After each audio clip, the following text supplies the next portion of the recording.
Welcome to the Brisbane Convention Centre in sunny Queensland for the last major set piece of Bill Shorten's second tilt at office, the Prime Ministership of Australia, to lead a Labor government, and laying down the foundations for that at their official campaign launch here. I'm joined by our political editor, Andrew Probyn, and between now and the start of official proceedings due to begin at 11:30 Eastern Time, we're going to bring you some views of significant figures within the Labor caucus and also foreshadow some of the announcements, Andrew Probyn, that we know will be made in this speech today. There may in fact be more, but we know of two of them already. We do, and it's no surprise to anyone that they're health related, the ones that we do know. We know that $500 million is going to be thrown at reducing waiting times in hospitals.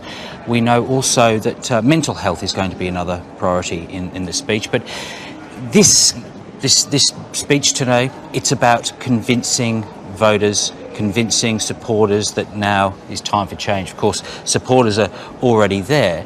But yes, which might explain, just interrupting you, Andrew, why it looks a little barren behind us. Earlier today, it was full of an army of red T-shirted Labor supporters and volunteers. As you would imagine, there's high security around this venue, so they've been ushered into the auditorium to take up their places. And Andrew, we're going to see a significant thing when formalities begin. There are introductions. There's a welcome to country by Pat Dodson. We're going to hear from Wong. We're going to hear from Tanya Plibersek. But there's also an orchestrated moment where former leaders will come in. That's right. Now, this would have taken some negotiation, I would imagine. Greg, you've got Kevin Rudd and Julia Gillard. In a few minutes' time, we'll be entering the room together, along with Paul Keating. Now, Kevin Rudd and Julia Gillard have had their bitter times in the past. In fact, Bill Shorten was involved in both of those nasty episodes in Labor history. So rather than hide it, they embrace it today. Well, this is about showing that there's been the healing and that there's a unity of purpose, even if there are going to always be some contested aspects of Labor history. That's quite recent, in fact, and there's still bruises and some broken bones, I imagine, that are long going to take ill. And that's a point we will pick up on in just a moment in an earlier discussion we had with Wong. But just one observation before we get there, Andrew, you would expect that the mood is high at these events. Everyone within this building who's not with the media is pretty much a Labor member or supporter. What do you make of the conversations you've had so far, of the level of optimism, confidence, if you like, about the result on the 18th of May? There is still some quiet confidence, but there's also a reserved nature on this. There's a sense that there's some unknown results. Queensland itself has spot troubles for the Labor Party. Herbert is going to be a very tough seat for them to hold. That's held by Cathy O'Toole, and the Adani issue there is monumentally difficult, and it's an issue that straddles both the north and south of Queensland, let alone the north and south of the east coast of Australia. So perhaps that if a win is to be achieved, is the view that it may not necessarily be a particularly large one? Well, it's a win's a win's a win. Some in Labor think that they are still looking at about 80 seats at the moment. 80 seats in a House of Reps chamber of 151. So that's a sizable number being 76. It's just enough. It's just enough. But still, that suggests that it's still very, very quiet and very close in certain parts. Western Australia is a place of some concern for the coalition. There could be 2 seats at least that fall in Western Australia. Tasmania has been an opportunity for the coalition that has taken a bit of a back step with the goings on with the former candidate, Liberal candidate in Lyons, Jessica Whelan. But Queensland is where the coalition has 21 of the 30 seats. It really needs to hold all of those to withstand what's coming at the Liberal Party in places like Victoria, which could be very damaging for the coalition. All right, well, one of the people who has broken outside of her native South Australia is Penny Wong, Labor's leader in the Senate. She joined us here just a short time ago before she was taken off to an ante-room for the launch this morning. And we began by asking about those former Labor leaders who will be in attendance today. Well, I think it shows, unity and stability, and that's what we offer. I mean, we are offering unity and stability in contrast to the coalition's offer of more of the same, and Australia can't afford more of the same. Australians can't afford more chaos and division, and we know that will continue. Must have been quite some negotiation, though, getting Julia Gillard and Kevin to agree to be in the same venue. Well, you didn't pull it off in your hometown. Well, look, what I'd say to you is the Labor Party is very focused on a short Labor government, and all of us, from former leaders, former Prime Ministers, to the young kids who are helping us out and volunteering and door knocking with us, we want a change of government. And I thought it was really interesting. We've seen today in the papers a coalition minister being quoted as the government's only hope is a minority government with the crossbenchers. And you know what that tells us? You know what they are offering, the coalition? More of the same chaos and more of the same disunity. And what you'll see today from Labor is the opposite, stability. People are observing this campaign that changes of government in the last decade to 2 decades have been accompanied by obvious groundswells, big shifts in sentiment, perhaps in a way that we're not seeing this time around. Would that be suggestive of a narrow Labor lead if in fact you are to achieve it? I've always thought this would be a really tough election. I've always thought that the coalition would do what it's done, run a fear campaign. If you can't run on stability, what do you run on? You run on fear and smear, and that's what Mr Morrison has done. And we are presenting a set of policies which are bold. They are a set of policies which are about tackling the future. They are about making sure we tackle climate change, better schools, better hospitals. And what is the government proposing? Fear and smear and more division. Is that what today's about? It's about building the case for change, or is it more about it'll be okay even if we do have Bill Shorten? Because he seems to be a bit of an issue to the Labor vote, given the fact that as a tactical decision you have surrounded him with a team that has remained stable for six years. As you say, this is the team that has been stable for 6 years, and I think one of the reasons why we want to put forward our team is that's how you govern the country. Someone asked me the other day, which Labor Prime Minister is Bill most like, and he is most like Hawke, and Hawke was a Labor Prime Minister who brought together the team, and I think that's what we're demonstrating today. You've got Bill, but you've got Tanya, same Deputy Leader, you've got the same Shadow Treasurer, the same Senate Leader. It's a very stable team and a very experienced team. Can I ask you about that bold agenda, because you have a particular role and it is as leader in the Senate. It's very much the art of the possible, what can be delivered there. Do you accept that there may be a trade-off at some point between the promises you're making and the revenue that you're banking on expectation of passing certain bills into law? I'd make a couple of points about that. First, if we are elected, we will have a very strong mandate. And I know a lot of governments say that, but we have put out, hang on, unlike Tony Abbott and the coalition who campaigned on no cuts to schools and hospitals and then cut $80 billion from schools and hospitals, we have been very clear with the Australian people and the electorate up front, honest about this. These are our policies and this is how we'll pay for them. And we've been upfront about a whole range of changes to tax loopholes. So no one can accuse us, if we get into government, of not being upfront and honest about that. And I think that's very important in terms of the strength of the democracy. I think we do need to be more upfront. The second point I'd make is there is only one party who is making it clear that they are prepared to govern with Clive Palmer and Pauline Hanson, and that is the Liberal Party of Australia. They are prepared to govern with one nation and Clive Palmer, and that is the recipe. On the economic mandate that you do seek, it is reliant on some enormous revenue-raising measures. Franking credits, for example, $50 to $57 billion over 10 years. Centre Alliance, which will be there come what may, or whatever happens on May 18, is already saying that it's demanding that it be grandfathered. That would be a big hit to your economic claim of mandate. And I'd make 2 points about that. The first is, we've been upfront with the Australian people. If we're elected amidst the sort of scare campaign on that issue and many others, I think that is a very strong mandate. It does mean that you've got to be... The second point I'd make to our crossbench senators, and obviously if we're elected, your good friends, our good friends, people want better schools and hospitals. People want action on climate change.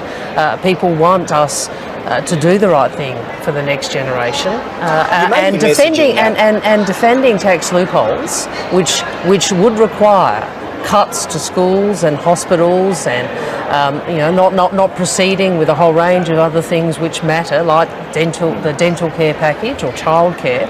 Well, people will have to think about that, I think. You may be messaging that to as few as a couple of senators might knew. If the Senate mathematics, without getting too wonky, suggests that Labor and the Greens might get you towards 37, looking for 39. So these are sort of margins that you're talking about, one or two senators to really hold the fate of the Shorten government in its hands. We've got two jobs. We've got to win government, and that's a matter for the Australian people, and I hope they look to a better future, a fair go for Australia, and more stability and unity and not more chaos. But the second job is to get as many Labor senators elected as possible, and that's what I'm focused on between now and election. Okay, well let's assume for the sake of the next question. This is a hypothetical. Yeah, this is. I'm leading up to a hypothetical. Okay. Labor wins May 18. You become Foreign Minister. You have one Joe Hockey over in America, who's got a reasonable relationship with Mr. Trump. Do you keep him there? Well, we will look at all current decisions and current appointments on their merit. And I know Joe has been very keen to tell people in the media that he's doing an outstanding job. Well, I think that's up to him. But whether it's Mr. Hockey or others, we will look at all appointments on their merits. We might book you in on the 19th or the 20th or the 21st of May to discuss all this. I'm always happy to talk. And more, Penny Wong, if you should get there. But we'll let you go because you have a launch to attend. Thanks so much for joining us. Good to speak with you.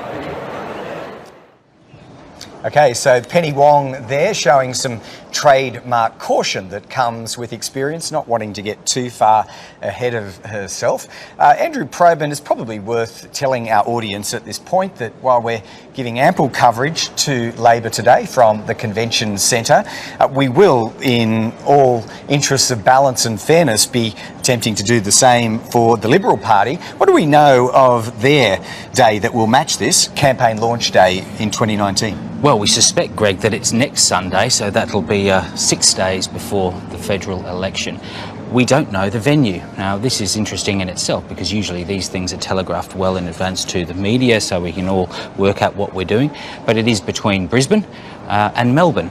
So that in itself is interesting because it shows you some of the pressure points politically when it comes to the contest. Of course, there's quite a lot of seats that the Liberal Party needs to defend in Victoria, but again, there's some pressure points up here in Brisbane too. And if there is any element of secrecy and surprise that they're trying to deploy in ultimately making that announcement, why would that be? Is it fear, and we've seen it before, of ground forces, as they call them, whether it be the ACTU or Adani protests or Get Up? And what we've seen, I think that's really that will be an issue, but really, if they told us on Wednesday or Thursday, I mean, these they'd mobilise anyway. They pop up very, very quickly, so I don't think it really makes much difference. And there are such things as aeroplanes, Greg. Yes. So Scott Morrison today. He's in the Central Coast in the seat of Dobell. Now, Dobell is held by a margin of 4.5%, but it's considered a bit of a contest for the coalition, and it's an issue where Labor's franking credits policy might actually have some influence. It's got an older population compared to other areas of Australia, similar to some other seats in that situation. So franking credits there, targeting the retiree, what they're calling the retiree tax, which is actually the franking credits policy from Labor, which is it's going to raise a lot of money if it were to pass, but one of those problem policies when it comes to those delicate numbers in the Senate. Yes, we try to explore that with Penny Wong, but again, she's not really want to wanting to explore the hypotheticals too deeply at this stage, as you might imagine. Just to cover off the running sheet as we understand it here at the Labor launch today, it's due to begin, as we've already flagged, at 11:30 local time, and that's when Annastacia Palaszczuk, the Queensland Premier, is expected to first take the stage. She'll do a welcome. She'll hand to Pat Dodson for a welcome to country. Then, as we understand it, it's Penny Wong, to whom we just spoke. It's Bill Shorten's deputy, Tanya Plibersek, and finally, a keynote role, which he hasn't played before. Chloe, Bill Shorten's wife, will do that ultimate introduction to her husband and the Labor leader. That's right. Quite an interesting turn of events, to personalise the issue, personalise the man. And I think that this is going to be very interesting to watch. We don't really hear from Chloe Shorten much. She obviously comes from a very prominent family. Queensland family at Queensland family, a famous mum. But we'll hear in her own words what it is about Bill Shorten that we should all know. OK, then once they clear this venue and all the formalities are over, at some point, either later today or tomorrow, the Shorten bus, as they call it, his travelling set of media reporters, advisors, aeroplanes, buses, the whole lot goes on the move again from Brisbane to unknown destinations. That's the regime that they will maintain all the way through until the 18th of May. Now, one of the key Labor figures who will be prominent on the bus and alongside Bill Shorten is his current Senate backbencher, Kristina Keneally. Now, she also joined us here in the Convention Centre before being taken off to the launch herself. And we began by asking Kristina Keneally about some of those specific policy announcements made today around health. Well, today, Labor is making a commitment of $500 million, $500 million to tackle emergency room waiting times. Anyone who has been in an emergency room with a sick child, a broken arm, a suspected infection or something far more serious knows that our emergency rooms are struggling right across the country. So what we're committing to today as a Commonwealth government is to inject $250 million into building up the hospitals themselves, enlarging emergency rooms, enabling them to work more efficiently, and then $250 million to hire more doctors and nurses, which will make a real difference. Right. As a former state premier, you would have always accepted with open hands pockets of bags of money such are being offered. But how are the states to be held to account for their performance with this cash? Well, look, any time you've got a funding agreement between the Commonwealth and the states that comes with a range of measurable performance standards that have to be met, that's de rigueur. I don't think the states or the Commonwealth will find that to be anything new. What we have here, though, is a Shorten Labor government, if elected, making clear to not just the state governments, but to the people of Australia that we take health seriously. The reality is families across Australia know that our health system is continuing to struggle as our population ages, as diseases like chronic disease and unfortunately cancer, which 1 in 2 of us will be diagnosed with. People expect that our public healthcare system remains public and provides the services they need when they need them. But is this a down payment on the next health hospital agreement with the states? The current agreement runs out in mid-2020. Is this for the 5 years after that? That's a really good point, because part of this $250 million comes out of our already committed $2.8 billion Building Better Hospitals Fund. We have made clear that we will, if elected, replace the money the Commonwealth walked away from. This Liberal National Government walked away from a commitment of funding. We will put it back. It's what the states know that they need. It's what they expect the Commonwealth to deliver. Let's not forget that in our federal system of government, it is the Commonwealth that collects the revenue and distributes it out through the states. Yes, of course, states have some of their own forms of revenue raising, but really they are reliant on that distribution of funding from the Commonwealth. And as a prospective next government, we need to make clear to the states and to the people of Australia how we will meet their health needs. We'll get some political readout on the landscape from you in a moment, but these big funding announcements, they're coming thick and fast. Last Sunday it was $6 billion from the Box Hill Town Hall. It's $700 million today.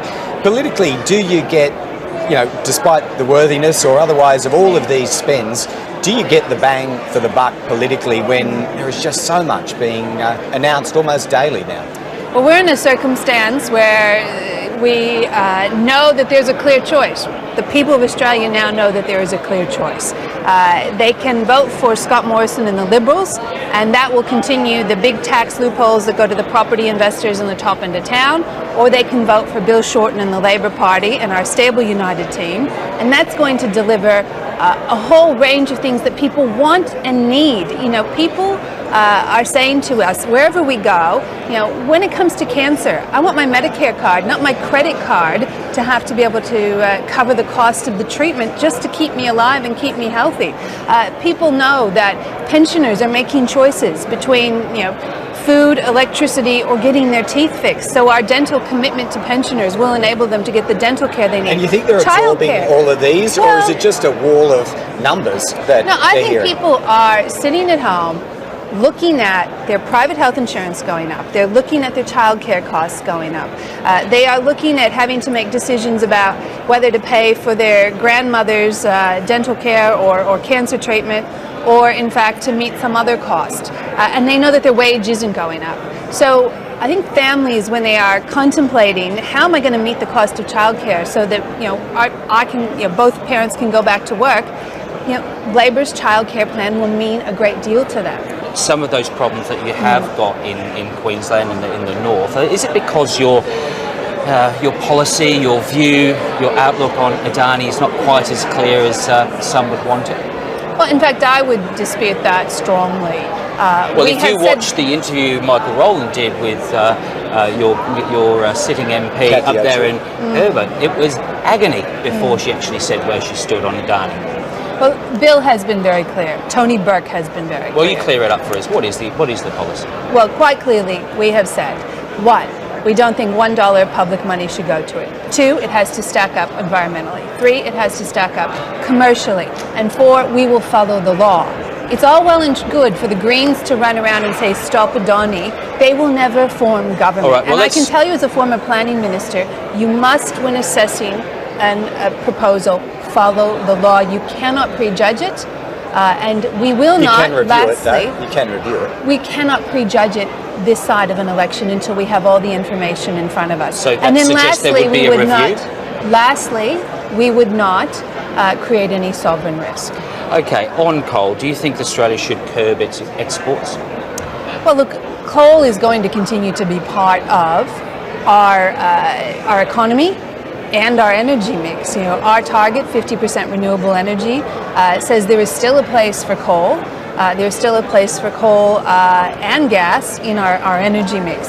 And the coal industry does have a future, but yes, the whole world, including the economy. I'd like to know why the climate policy that the Labor Party has, and they're still putting forward a proposal to assist or subsidise the coal seam gas We're seeking industry. questions on some of these on television. That would be wonderful. Thank you. Yeah. Thank you for that. I Thanks. appreciate I'll that. come have a chat to you I'd love afterwards. to talk Thank to you about it. No worries. Thank you. It's a live, There's a vibrant bit of event, going this on one. at ALT events lately. If you haven't noticed, conference last year, Box Hill last weekend. It's kind That's a great thing about our conferences and our national conferences. We do them in public. We have a big public discussion about them, as opposed to the Greens who do it all behind closed doors. Now, where were we? It was Adani. It was coal exports. Do you think we should be curbing coal exports? I don't think that we should be walking away from coal at the rate that the Greens would have us do. I think we need to acknowledge coal has a role to play.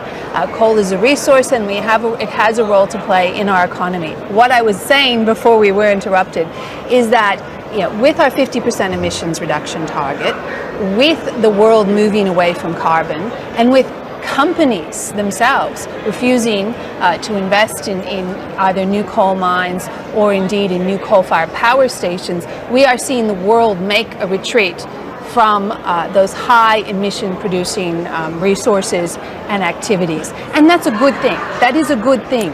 The only people who come into this election without a plan to tackle climate change is the coalition, are the Liberals and Nationals. Let's not forget, Scott Morrison walked into Parliament with a lump of coal in his hand and brandished it around. This is a man, who has very little to say when it comes to how his government's going to reduce emissions. Indeed, under the Liberals and Nationals, emissions are going up.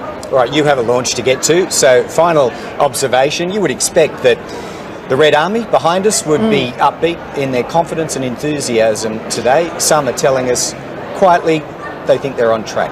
Do you agree? I am buoyed by the optimism and the sense of change. Everywhere I go, people seem to want to change. They know that 6 years of this government has not delivered for them. So today you'll hear a lot of that hope for a change. And I would say to people, if you want better schools and hospitals, vote Labor. If you want wages to go up and tax loopholes to be minimised for the top end of town, we need to vote Labor. If you want real action on climate change, we need to vote Labor. We need to change this government. I think we might hear a bit more of that from Bill Shorten and others over the next hour or so. But Kristina Keneally, thanks for sharing your time this morning. Thank you.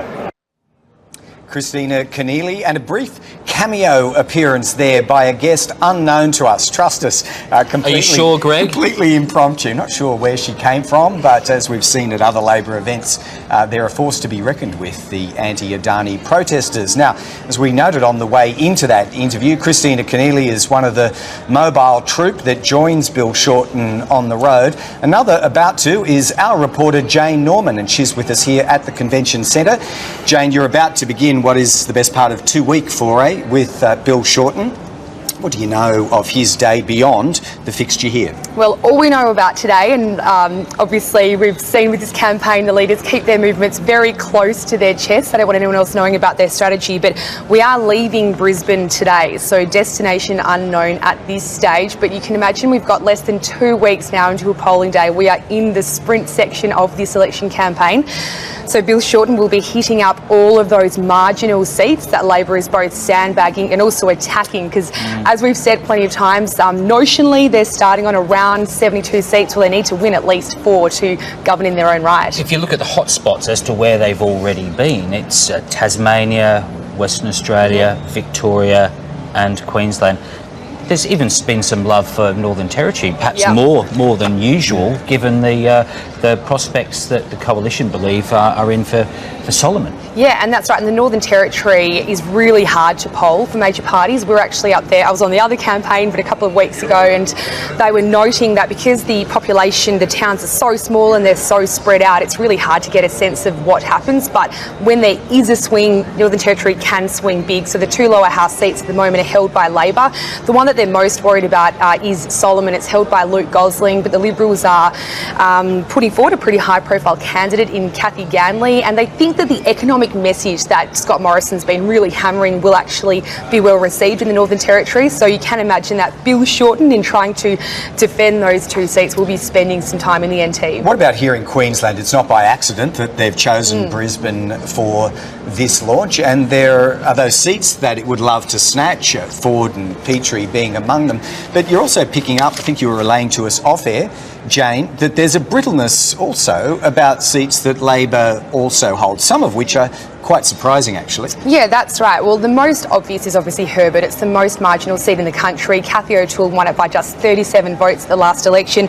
It's the North Queensland, it's based in the North Queensland town of Herbert, Townsville, I should say, and it's where Adani is probably its most potent.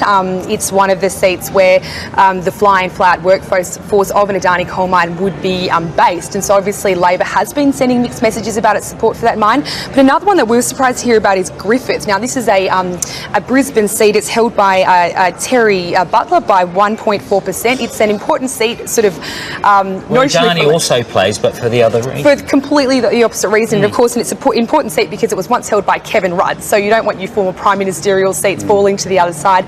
But that's right, and this is the dilemma for the Labor Party, that in places like Griffith, the more environmental anti-coal message plays a bit better. So Bill Shorten kind of has this awkward dance where he wants to say different things to different voters depending on which part of Queensland he's in. Is that awkward, Andrew Probyn, as Jane suggests, or do you think there might be a degree of calculation behind this now? That is to say that you extend a longish leash to someone like Terry Butler to say whatever she wants to say about Adani around Brisbane, while someone like Cathy O'Toole in Herbert can say explicitly what she did say to the ABC's News Breakfast on Thursday, which is, I'm an Adani supporter.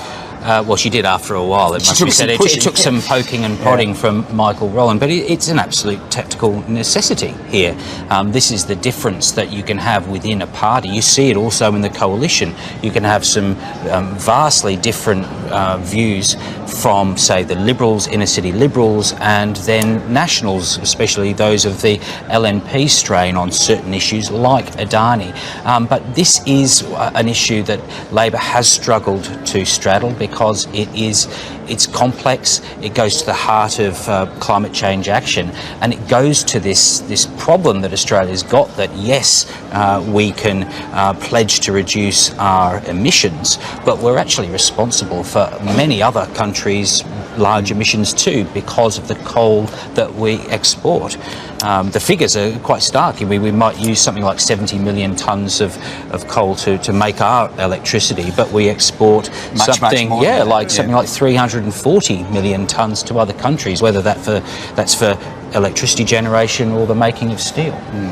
Well, if this event is to go to clockwork, it isn't exactly, because it's already just ticked over 11:30 here in Brisbane.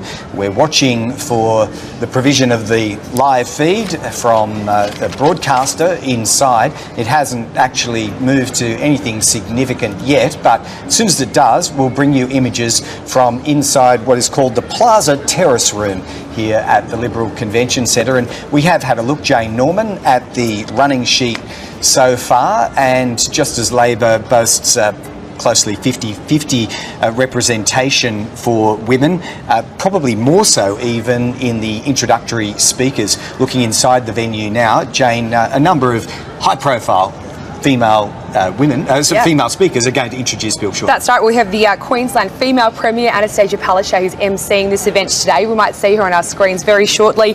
We then have obviously senior frontbenchers Penny Wong and Tanya Plibersek speaking, followed by Chloe, who you noted earlier doesn't often play such a significant role in these kinds of events. And this is a deliberate strategy from the Labor Party. If the plan goes their way at this election, they should have 50-50 gender representation at this election. That is in stark contrast to their competitors, the Liberal Party, which has less than 20%. So we have seen, as the Liberal Party's numbers have fallen on the female side, Bill Shorten really used this gender issue to his advantage, knowing full well that 50% of voters are women. And you've made an issue of this in terms of your journalism in recent months, and noted that many coalition women are also in some problematic seats. Yeah. And that when they do fall in this instance of an election or for other reasons, it's actually quite hard to find them those safe seats. Yeah, well, I mean, if you look at the MPs, the female MPs who bowed out before the election, Anne Sidmalis, Jane Prentice, it wasn't her decision to go. But if there is a swing on at this election against the coalition, we've just got to look at those marginal seat holders. So Sarah Henderson in Corangamite, if there's a swing on, well, her seat would likely fall. And you've got Lucy Wicks in seats like Robertson. So there are a number of women who are seriously at risk of losing their seats in this election from the coalition side. And if that's the case, then their numbers in the lower house could get into like nearly single digits, which is just a huge shame really for any party to have such low representation. And the argument presented by the likes of, say, Linda Reynolds, the argument that for increasing female representation is that you need a party, a parliamentary party, to represent the society that it's seeking to represent. So this is a big issue for the Liberal Party. It's a cultural issue. It's one that also needs tending to. And it's one that could worsen after the election. And if Labor wants to compare and contrast and to visually display to us the very large number of women within its caucus ranks already, then it looks as though the showcasing of this event is designed to do just that. As we absorb the pictures from inside the Plaza Terrace room, it's clear that on a fairly flat floor plan there is terraced behind, or elevated behind, Bill Shorten's position, a row of seats reserved for prominent caucus members, if not the shadow cabinet. It's hard to discern exactly who is in that row of seats there, but nothing is left to chance here, Jane Norman. It'll be male, female, male, female, male, female, roughly speaking, all the way along to showcase not just diversity there, but also unity and experience in government. Yeah, absolutely, and this is another point on which Bill Shorten has sought to draw a distinction between the Labor Party and the Coalition.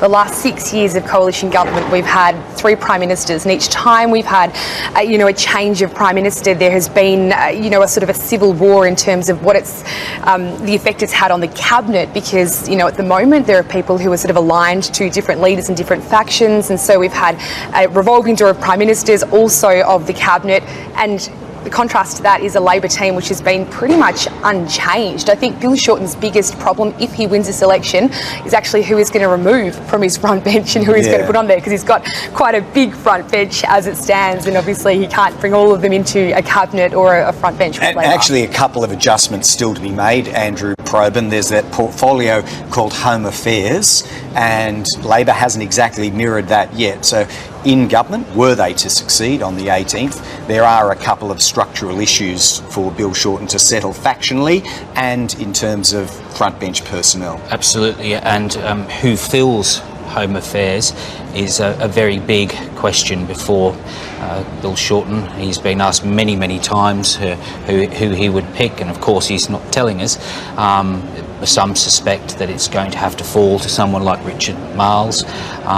There was obviously a joust, a political joust from the Coalition as to whether Shane Newman, who is the Peter Dutton's opposite, would be filling that role. Even inside Labor Party, there is no expectation that Shane Newman would fill that role. That Shane Newman would be, however, getting the immigration portfolio.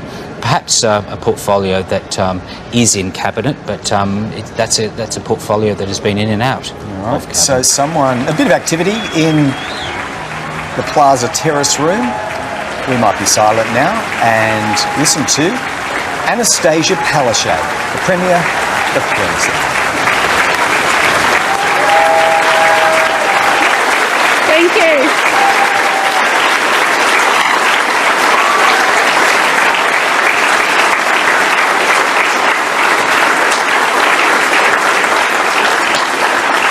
Welcome to the birthplace of Australian Labor. Welcome to Queensland. First today, I would like to acknowledge and respect the traditional owners of the land on which we launched this campaign, and elders past, present and emerging. I'm so proud to be welcomed to country shortly by Nunakul Yagara. Friends, now I want you to welcome to the room 3 great Australians, 3 great Labor leaders, 3 great Prime Ministers: Paul Keating, Kevin Rudd and Julia Gillard.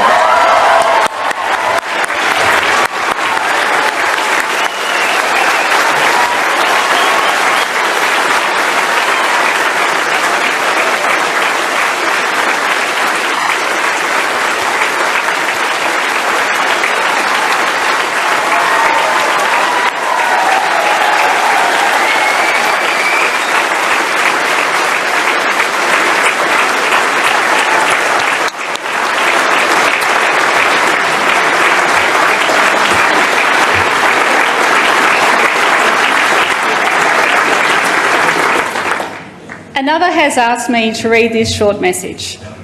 I regret that I cannot be in Brisbane for today's launch, but I take this opportunity to send my best wishes to Bill and all of our candidates for success on the 18th of May. I have great confidence that Bill Shorten and his talented shadow ministry will be elected to govern in the interests of the people of Australia, based on the solid founding principles of the mighty Australian Labor Party, a party I've had the honour to serve and be a proud member of for 72 years. And it's signed Bob Hawke.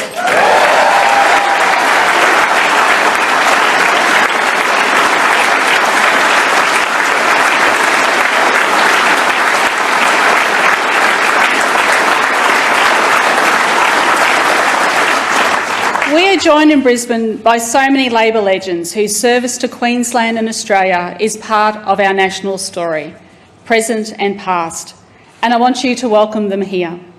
Former Federal Labor leader, Queenslander Bill Hayden.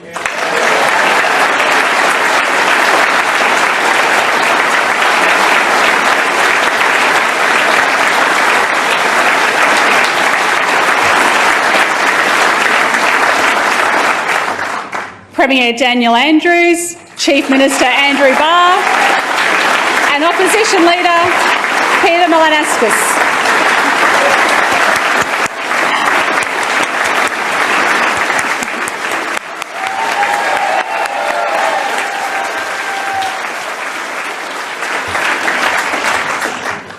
Bill Shorten's Federal Labor team.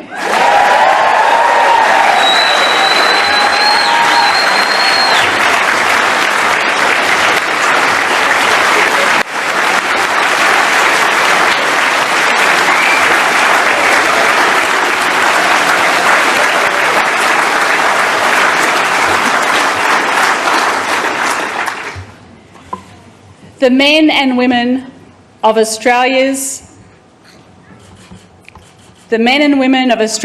mighty union movement.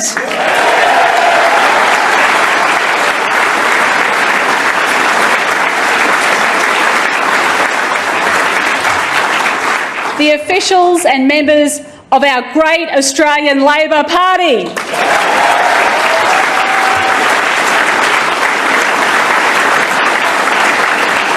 Friends, welcome one and all.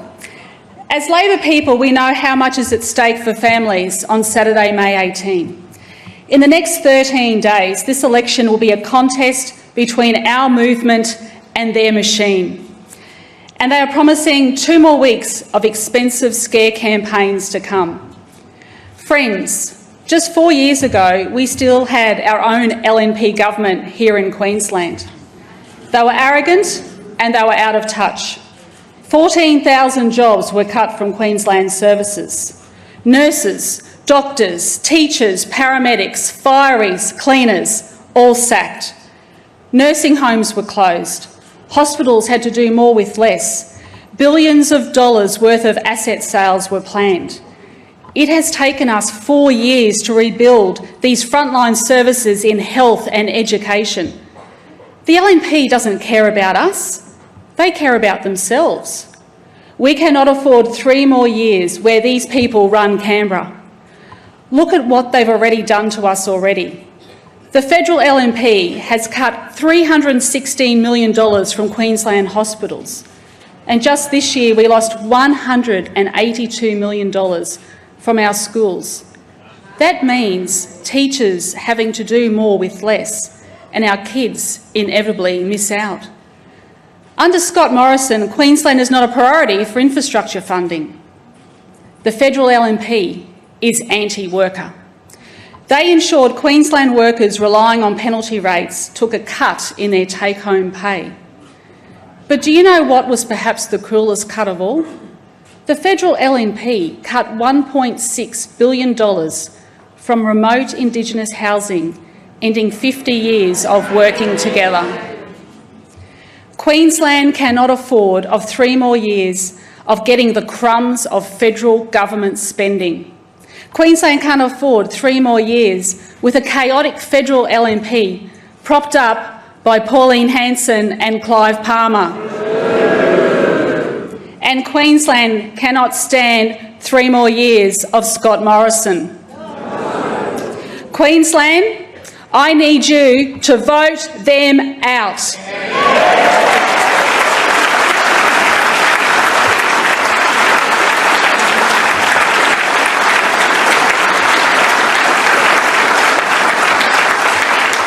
Because, friends, it doesn't have to be like this.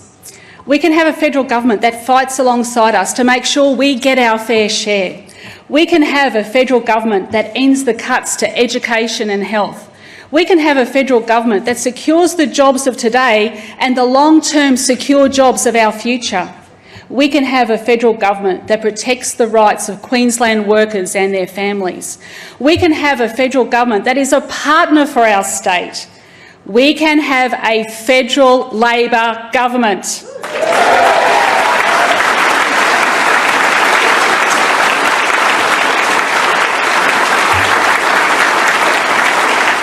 And we can have a Prime Minister that is a friend to Queenslanders.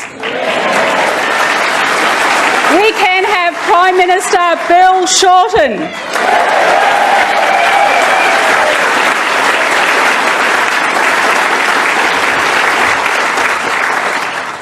He's not perfect. He's not a Queenslander.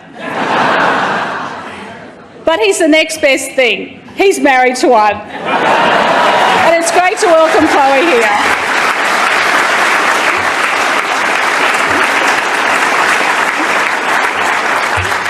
Friends, I've known Bill Shorten for more than 30 years. He has dedicated his life to fighting for fairness and to delivering a better deal for people who work. You all remember Bill's dedication to bring his members up to the surface and safe home from the Beaconsfield mine. I met Bill at university. He was as committed then as he is now to the dignity of work, for having a job, a fair day's pay for a fair day's work, and the right to come home safely to your family. I remember sitting with Bill talking to families of children with a disability. Do you know what Bill does? He listens, he cares, and then he leads. Today we have a national disability insurance scheme because of Bill Shorten.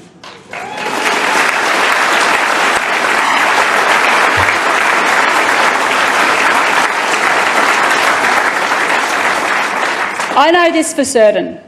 Prime Minister Shorten will be good for our state and he would be good for our nation. Friends, as Labor launches its campaign in Brisbane with 2 weeks to go until election day, I want to speak directly to Queenslanders. You gave me your trust by voting out the Newman government in 2015. My government worked with you to rebuild our frontline services. You renewed that trust in me and rejected the cuts and the chaos of an LNP government propped up by Steve Dixon and One Nation 18 months ago. Together today, we're setting Queensland up for the future, a better future. So trust me now when I tell you this.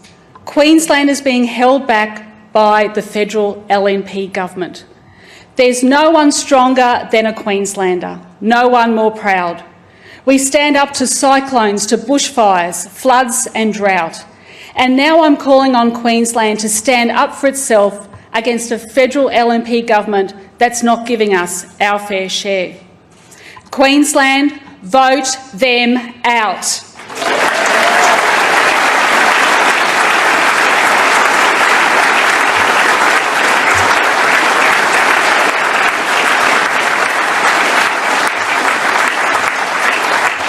We need a Prime Minister who comes to Queensland to work with us, not against us.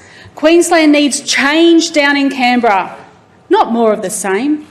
Queensland deserves a federal government that is united, stable and ready to govern. Queenslanders want to be part of a nation where the fair go is for everyone, not just the lucky ones. That's what's at stake in 13 days' time. That's why this launch matters so much today. Queensland together, let's vote them out.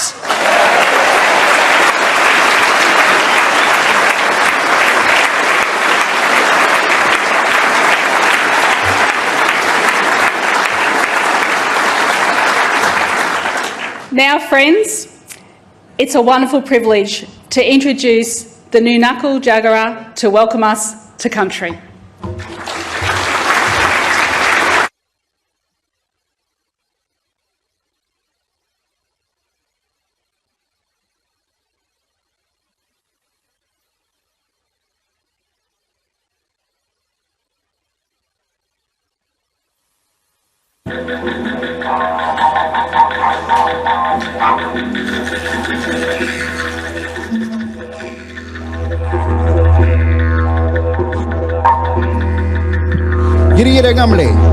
Hello and welcome, ladies and gentlemen. My name is Ashley Rusker and I'm a descendant of the Yagara people. For those who don't know, the Yagara people are the local tribe which occupies the Brisbane region, stretching from the mouth of the Brisbane River all the way out to the Great Dividing Ranges at the foothills of the Warwick and Toowoomba Ranges, back down through to the Caboolture River and as far down south as the Logan River. Within the Yagara tribe there are several different subclans, the Yagara and also the Yugurapul people. These different subclans make up the larger Yagara-speaking language group. And on behalf of the Yagara people, it's my pleasure to come here and give you a welcome to country and extend a warm welcome in saying Yiri Ngamali. Itakanarina Bajara, Malangamindo Nanya Berli, Nanya Bayame Jara. Which means you're all welcome to gather here on this land. And may God and all of our ancestors guide us in peace. Thank you. Now pa wida nare babuna. Now pa wida je omokan ba na pa wanjeja na mare babuna. Now pa wida je omokan ba na pa wanjeja na mare babuna. Yo nanyi agara noro. Yo nanyi na malaja. Yo way. Nanare yugora malaja yugora danare na minjana malarai nongara minjana malarai nongara danare yugora malaja yugora danare chai hop.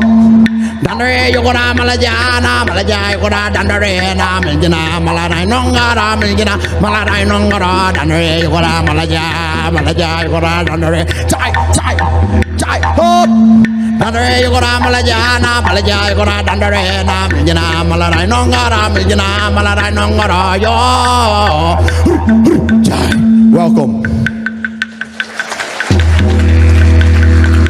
We're now dancing about our totem.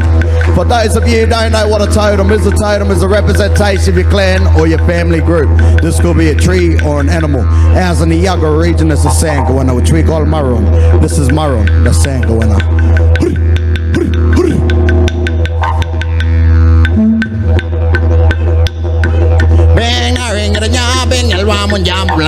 Yalwa munjam lalabarang beng na ring nya beng yalwa munjam lalabarang hop by menga lemburma by menga lemburma na belenga lemburma by menga lemburma by menga lemburma na belenga lemburma chai hop chai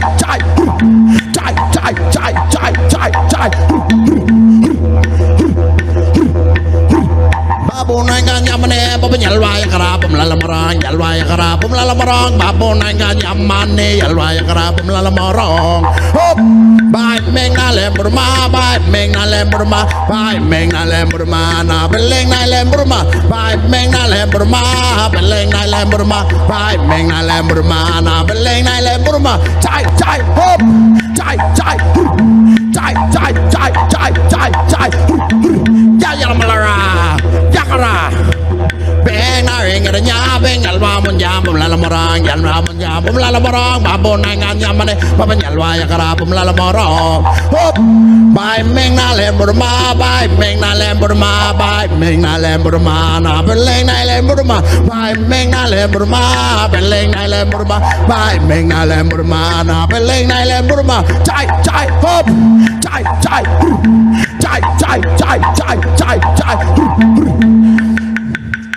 That brings us to our last song and dance we call Yolo Bariba. It's our farewell song and dance. To farewell yous all here today. There's a special word we mention in the song, we say Yue. Yue means sad times now, but we'll see each other again. If not here on earth, then on Birli Da, on God's country. This is Yolo Bariba, our farewell. You're gonna reba malara, Yolo Bariba.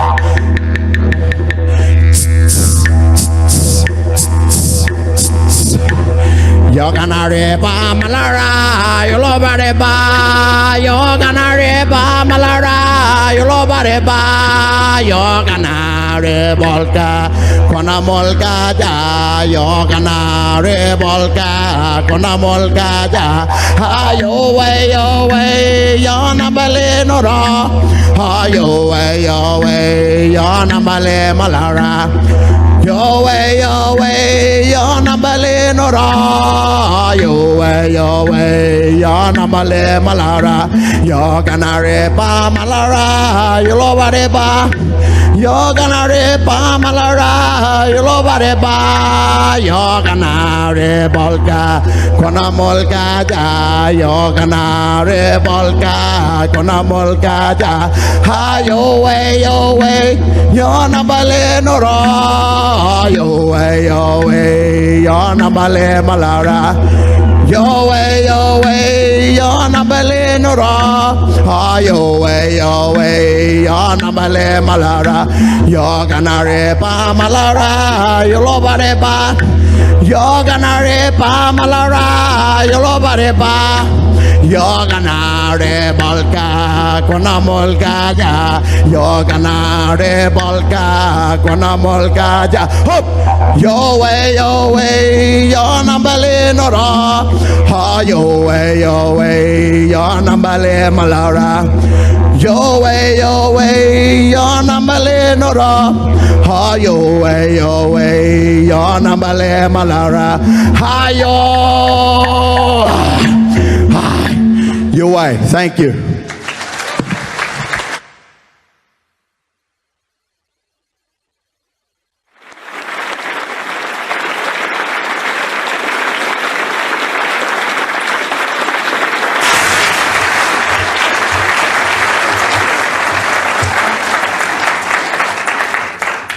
Friends, please stand for the national anthem. Australians, oh, let us rejoice, for we are young and free, with golden soil and wealth for toil. Our home is girt by sea. Our land abounds in nature's gifts of beauty rich and rare. In history's page let every stage advance Australia fair. In joyful strains then let us sing, advance Australia fair. Beneath our radiant Southern Cross we'll toil with hearts and hands to make this commonwealth of ours renowned of all the lands. For those who've come across the seas, we've boundless plains to share. With courage let us all combine to advance Australia fair. In joyful strains then let us sing, advance Australia fair.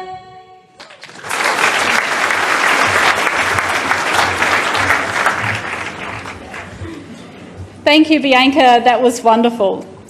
Now, friends, it is an honour to welcome to this stage the Shadow Assistant Minister for Indigenous Affairs and Aboriginal and Torres Strait Islanders, a Yawuru man from Broome in Western Australia, the father of reconciliation, Senator Pat Dodson.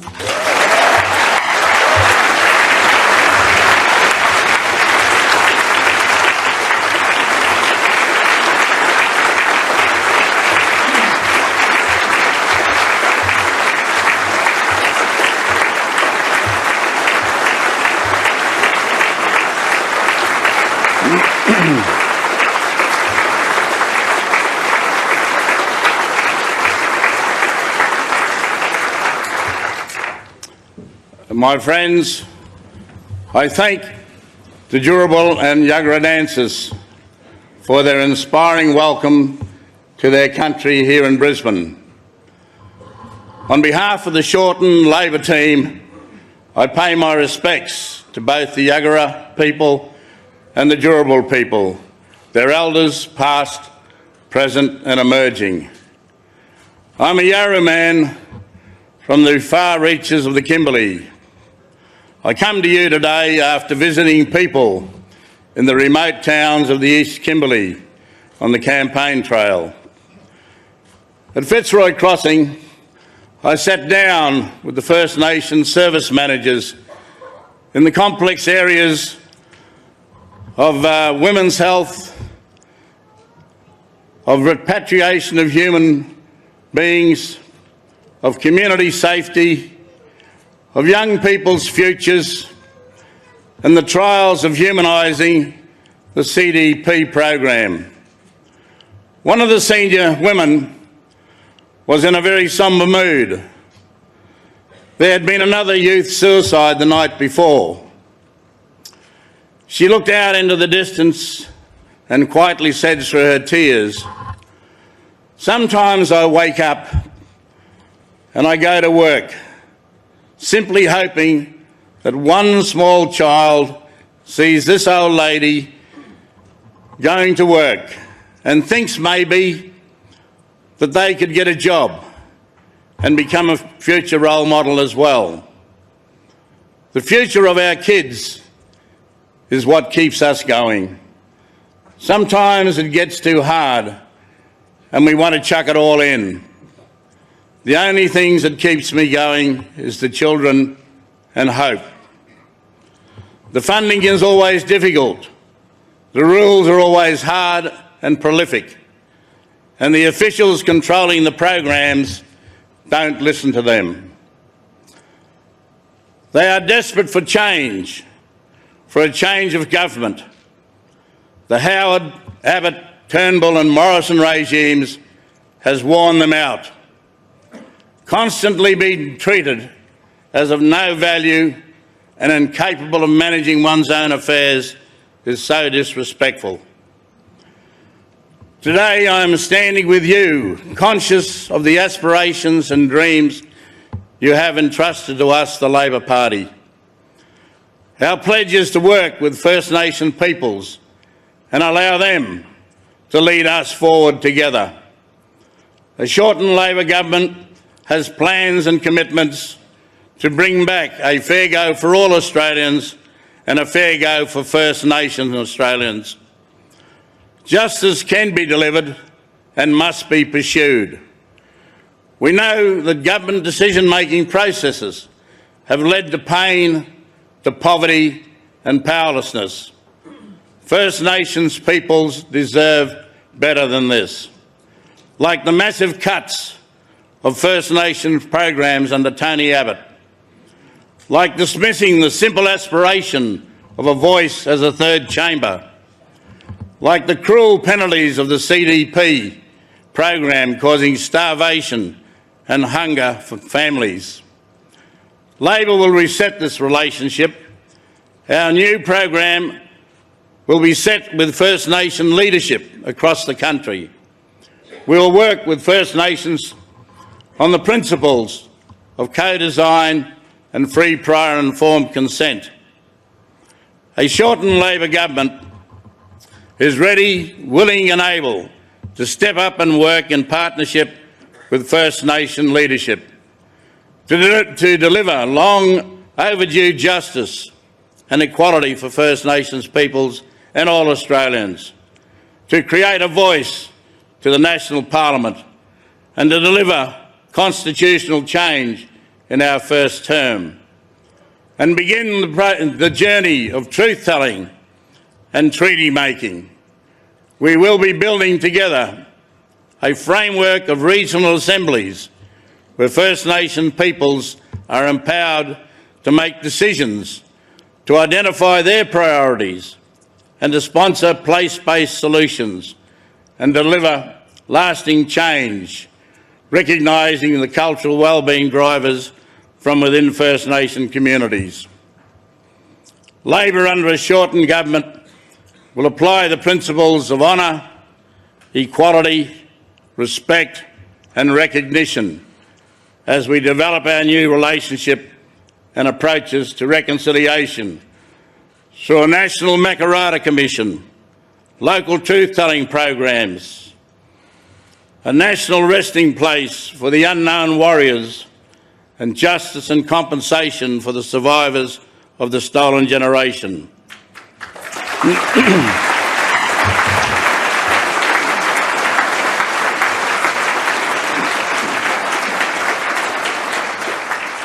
Our Shadow Cabinet, guided by our First Nations Caucus Committee, has identified, targeted and focused initiatives. We'll launch those today that will bring the vision of justice and fairness to the lives of First Nation peoples.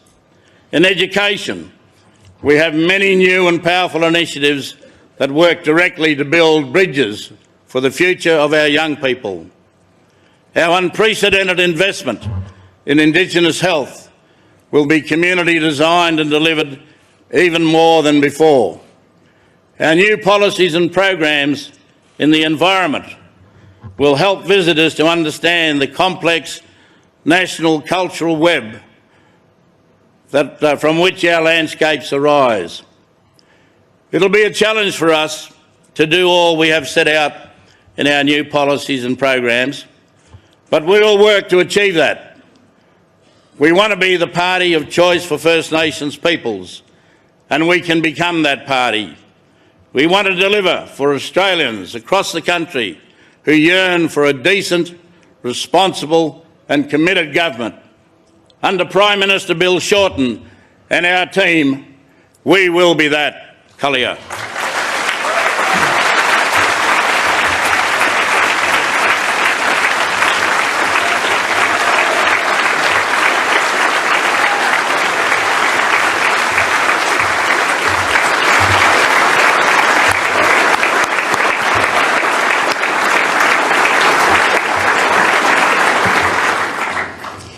I really want that man to be part of a federal Labor government.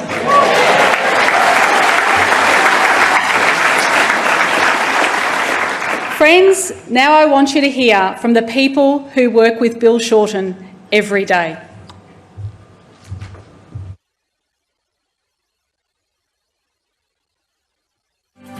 Bill's a very inclusive leader who gets the best out of all the team. Bill likes to bring differences of views and different opinions together for the discussion, and that contest of ideas and views I think is really productive.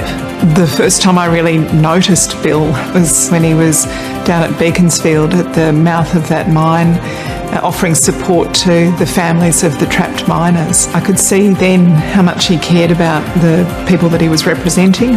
I met Bill when he was National Secretary of the AWU. He came to see me about some employment issues, about how he could improve a lot of the members that he was representing. He's very passionate about it, very passionate about working people. I've found him the same ever since.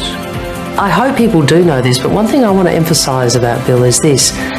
He really values strong women, and he really values smart women. You see that in how he operates and how he engages with women in his leadership team and in his broader team. I think Bill and Tanya have delivered real unity again, and what that's allowed us to do is rediscover Labor's culture of frank, respectful debate. Well, Tanya's got such passion for policy. She's got such passion for young people. It's a delight to work with her, to hit the ground running in government with an education minister like Tanya. How wonderful would it be? Penny's such a strong and inspirational leader. Penny and I have worked with each other since we were teenagers here in Adelaide. She's warm, she's incredibly intelligent and a real inspiration. I think we work really well together. We get on well. We've got pretty similar values and worldviews, but we've got different life experiences. And I think that together gives us a good overview of the issues before us and a good diverse skill set to really address the challenges that we face. Well, I'm really proud of our unity and what that's allowed us to put in place some really ambitious progressive policies for Australians to think about in the long term. Our team works so well together. We get to a good place, and we've all come at it from different perspectives, and we've dealt with a lot of challenges and opportunities over the last 6 years and done a lot together. We have put together an ambitious policy agenda We are putting forward a vision for the nation, and that has taken determination and courage from the whole team. And I think it's the Australian people deserve a party that's prepared to put a vision in front of them, prepared to put policy in front of them, and not just run a scare campaign. Authorised by N. Carroll, Australian Labor Party, Canberra.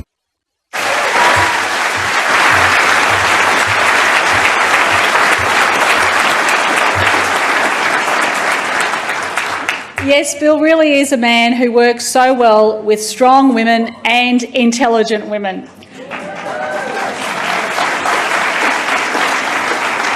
Please welcome to the stage one of the toughest and smartest of Labor women, Senator Penny Wong.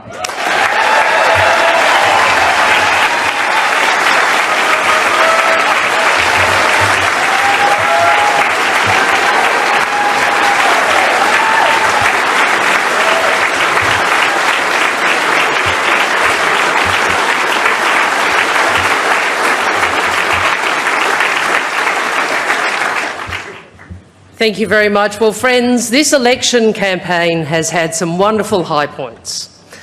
Last Sunday in Melbourne, when Bill announced our plan to give 3 million pensioners and seniors not just new dental care, but new dignity, was definitely one. And I thought seeing Bill call Morrison a space invader on Friday night was pretty good too. But friends, it is being here today with you which is the great moment. Of course, there have been some pretty bizarre moments as well. That radio interview where Barnaby Joyce, he's the gift, isn't he? That's not in the speech. When he talked about the Queensland Labor government, the Labor government. Annastacia, I reckon you should get him to launch your state campaign. And then we've got Tony Abbott down in Warringah trying to rebrand himself as a champion of climate action. Trying to tell us that the decade-long civil war inside the Liberal Party over climate change is a thing of the past. Well, as Tony might say, nope, nope, nope.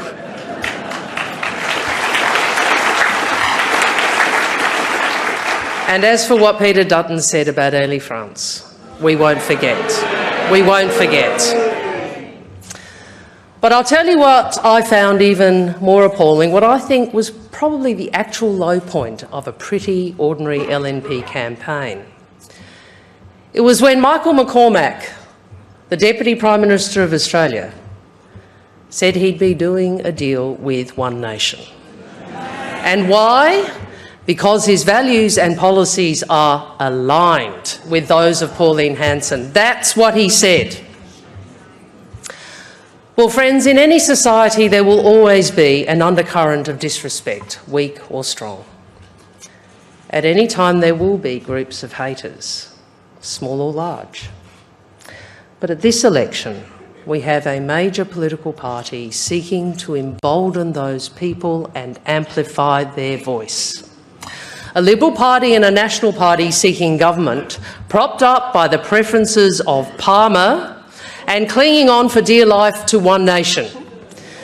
And at any opportunity giving a nod and a wink to the extreme right, to senators and candidates so often condemned by their own vile language and their own hateful words.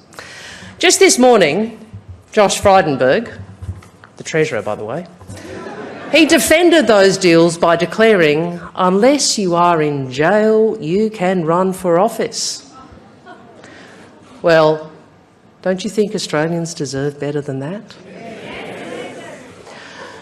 Well, the Liberals and the Nationals and their far-right alliance don't care about the diversity and unity we've all worked so hard for here in Australia.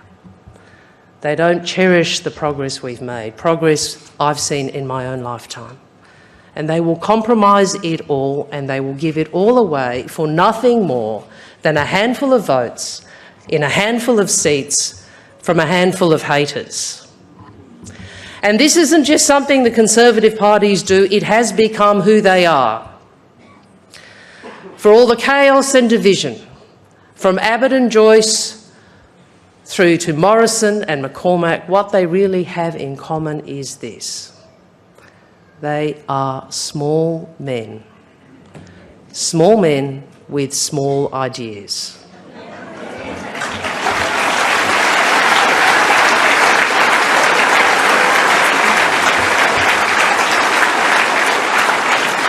This government has no plan for climate change, no plan for better schools. We know Australians need and deserve higher wages and more secure work, but this government has no clue and no purpose.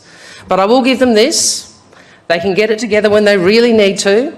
They can always agree to fight for tax loopholes for their mates. My friends, Labor has a very different plan because we are very different people. More generous, more serious and better prepared, and truly dedicated to that fundamental Australian value that every one of us is equal, no matter who your parents were, no matter where you were born or who you love.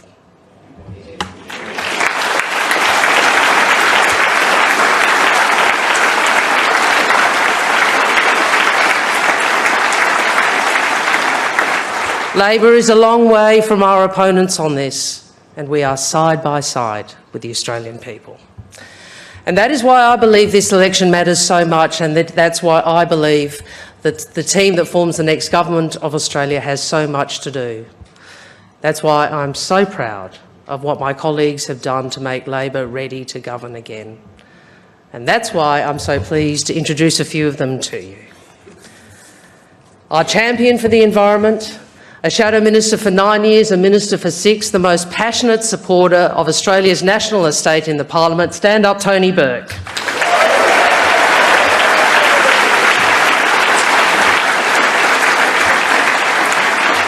Our voice of health, a Shadow Minister for 6 years, a Minister for 3, the woman who helped save Medicare in 2016 and will expand it in 2019, Catherine King.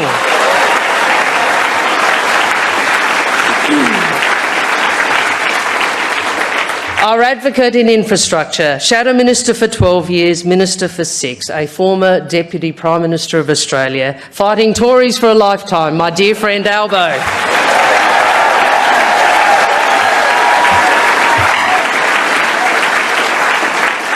And our beating heart on industrial relations, Shadow Minister for 6 years, Minister for 6 more, who has fought to save the weekend every day, Brendan O'Connor.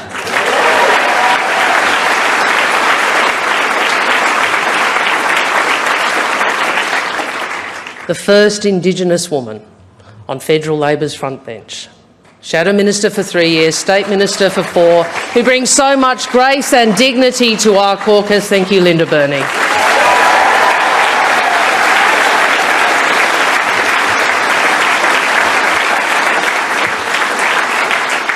And the economic architect of our program, Shadow Minister for 7 years, Minister for 6, my friend and the former Labor Treasurer of Australia and the future Labor Treasurer of Australia, Chris Bowen.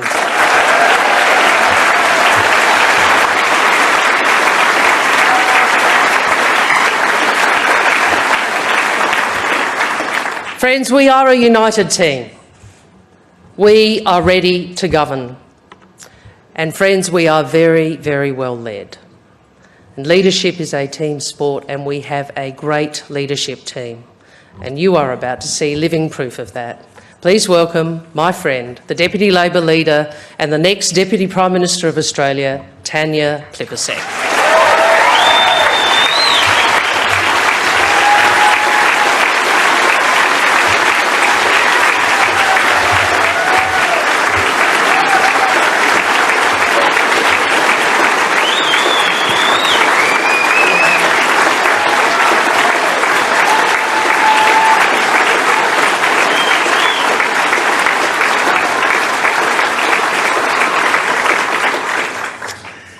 Well, Penny, we love you. Thank you.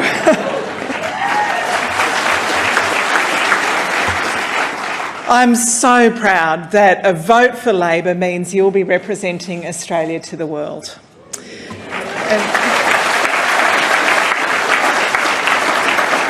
And I'm so proud of every one of the Labor people on stage here today. Stand up again, guys. Come on up, all of you.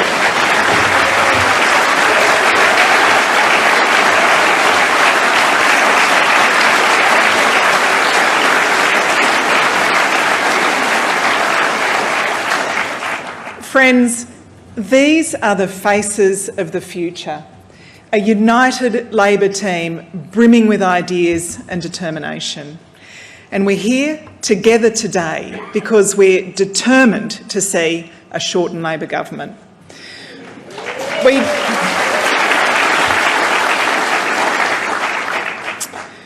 We know Bill's the right person to lead Australia because we've seen what his leadership has done for Labor. When Bill became our leader back in 2013, it was clear what we needed: unity and discipline. We've achieved that because of you, our members and supporters, because of our caucus and our candidates. What Bill has done for Labor, Australians want for our nation: an end to the division and chaos, a plan to bring the country together, to make our economy stronger and our society fairer for everyone.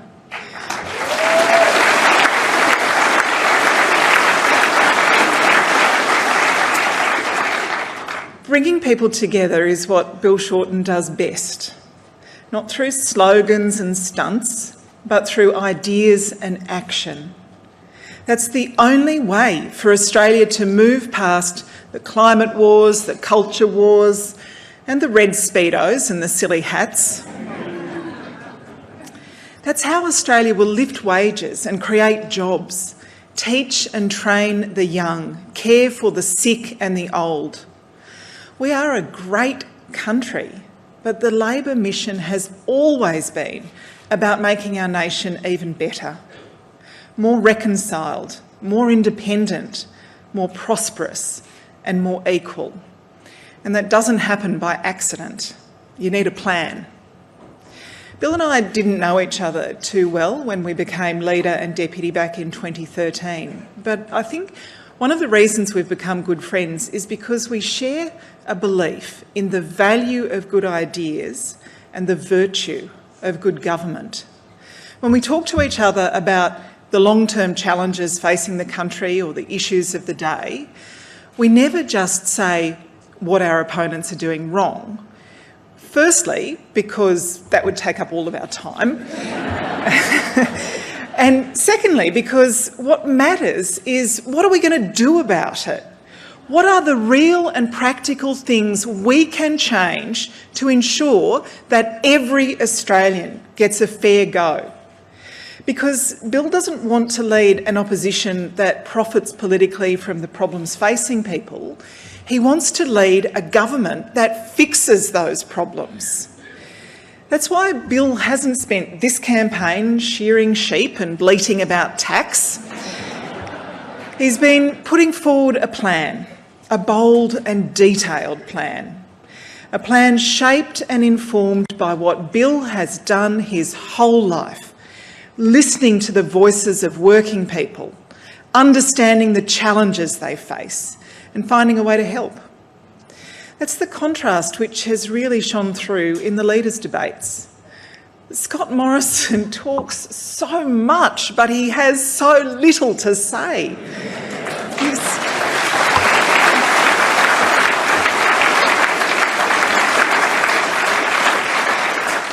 He has no ideas, no solutions, no vision, no courage to act on climate change. His only plan is to keep wages low while giving millionaires and multinationals even bigger tax breaks. This is the guy who spent the last 3 years trying to give billions of dollars to big business and the big banks. And now he wants to give $77 billion to the people on the very highest incomes, but he won't say what he's going to cut to pay for it. There's only one way to end the cuts and end the chaos, and that is vote Labor.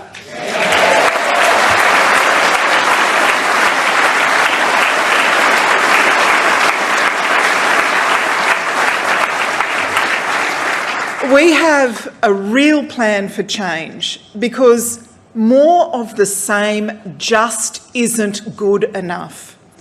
If you want to get wages moving, vote Labor. For better hospitals and schools, vote Labor. For real action on climate change, vote Labor. For an economy that works for working people, vote Labor. Whether it's Medicare, opening up our universities to working class kids, superannuation, the National Disability Insurance Scheme, we are always the builders.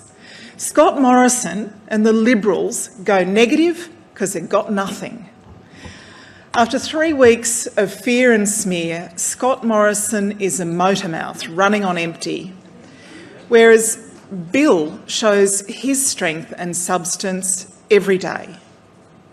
Friends, you know, every question time for 6 years, first Mr Abbott, then Mr Turnbull, now Mr Morrison, have talked about Bill's union background.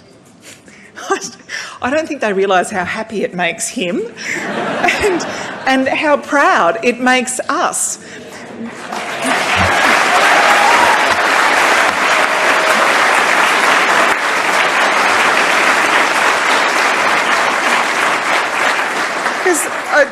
I'll tell you what, when it comes to the values and the ideas to guide our nation, I'll take someone who has spent their working life standing up for working people over the failed ad guy every time.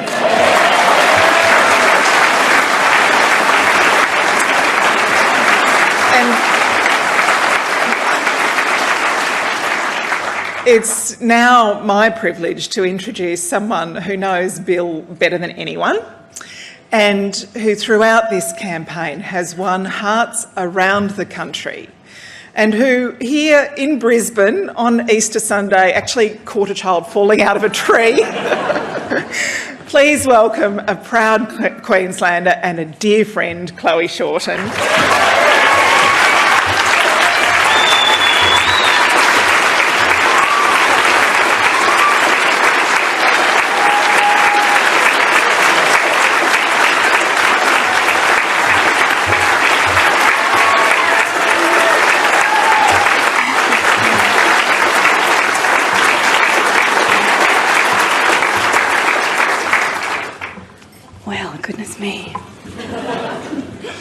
I must say, I never thought that I would be up speaking after 3 such extraordinary and heroic women. Thank you so much.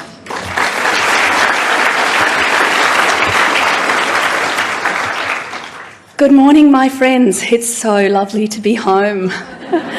Yeah, thank you for your welcome. And to Bill's colleagues, thank you so much for making me feel like I belong to this great Labor movement, and not just as a spouse, but as a woman and a person in my own right. It's so very Labor, thank you.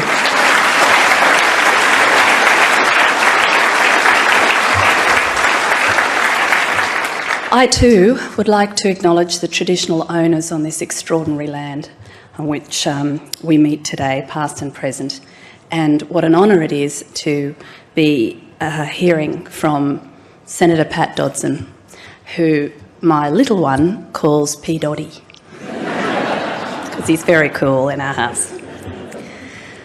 Let me say a little bit about the fellow that I love. Caring, smart, funny, gentle. He's a wonderful dad, a terrible dancer, and a very proud bulldog owner. Brisbane is where Bill got to know my elder 2 children when they were very little. He would take them to parks and to South Bank, to beaches. He would patiently play and listen to them for hours and hours. In our life together, that's what I've seen. I've seen what a great listener Bill is, especially to those without power. He is truly a man for others.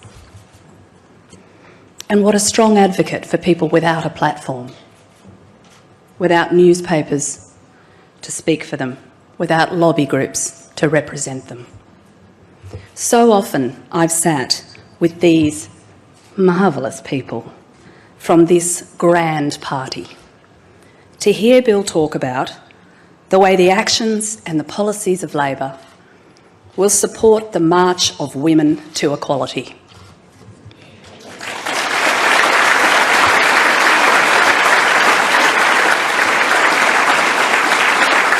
Equal pay, better childcare, the prevention of family violence, all issues that are born out of my own experience, my own childhood and my family's. Tanya generously describes me a little bit like Bill's feminist conscience. as though this has nothing to do with it. I can tell you that Bill's unconditional respect for equality for women, in that he is his mother's son. Now, every marriage requires sacrifices. Like when we go on date nights and he will talk to the waiters about their wages. Me going, hi, over here, over here. Like when we take our dog for a walk and he will stop and talk to all the neighbours about climate policy, about mental health policy, about the environment policy. At the show with the kids, he stops and talks to the ride operators about their EBAs. But he lives and breathes this stuff. And through the long days away from home, the very late nights, the early starts, he's driven by a determination to make a difference for those who need it. My friends, I know how much this party means to Bill. I know how much your support means to him. And I know he leads a group of extraordinary people who, with your help, will be a great, great government for this country of ours.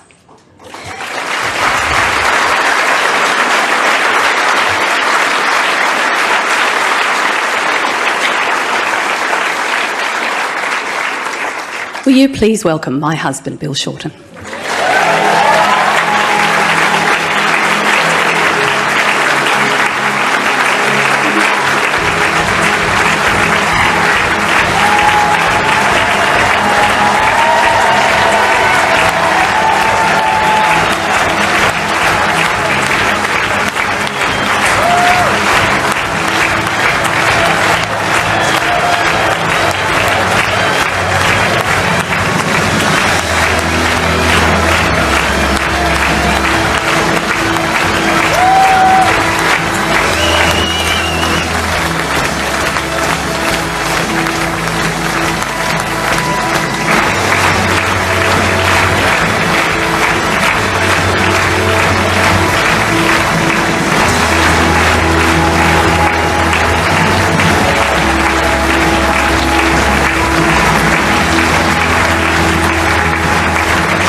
My fellow Australians, at this election, you have the power to change our country for the better. You have the opportunity to take Australia into a new decade with new vision, with new purpose, and with a new Labor government.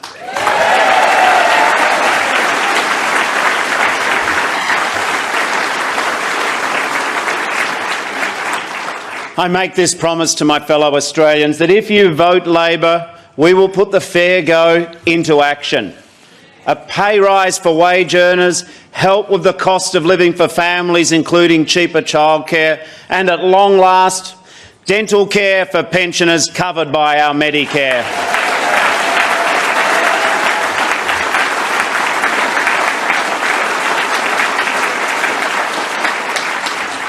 If you vote Labor, we will deliver a better deal for the next generation, real investments in education and real action on climate change.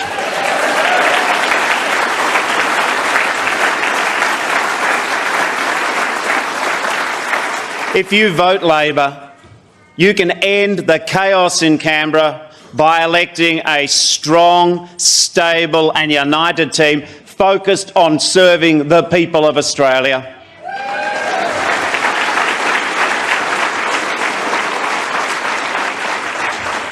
The choice for you, the choice for our country is clear.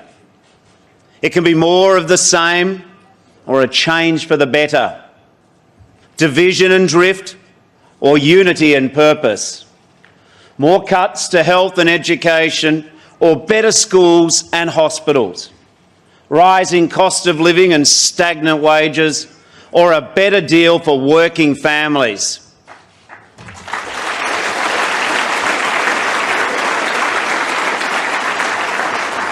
The choice is clear. You can have cowardice and chaos on climate change or courage and action. This is the choice for every citizen of our great nation. 3 more years of smug, smirking, unfair complacency under the Conservatives, or a bolder, better and more equal future for Australia under a new Labor government.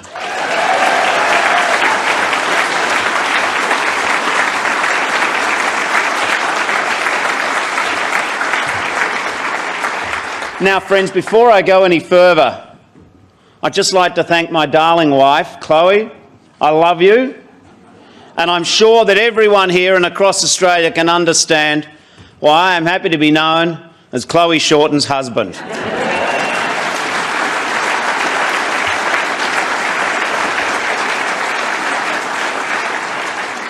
Thank you, Annastacia, for making us welcome, and thank you for so many state and territory Labor leaders for joining us today. And to Tanya and Penny, thank you for your friendship, for your counsel, for your strength. Thank you for being a constant reminder of the difference it makes when a political party has real commitment to equality for women.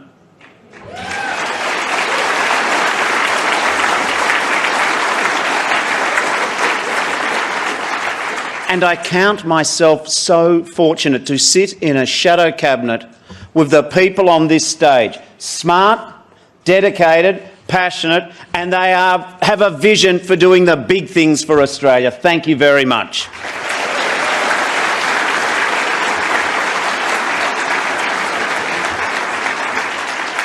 Every leader needs a good team, but I've got the best one on offer at this election.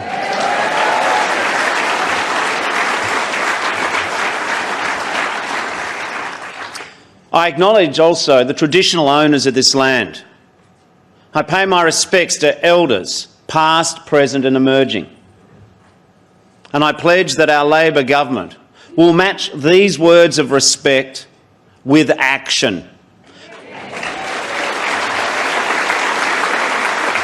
Earlier today, our Senator Patrick Dodson, the father of reconciliation, the man I hope will be the next Minister for Indigenous Affairs, launched Labor's First Nations policy.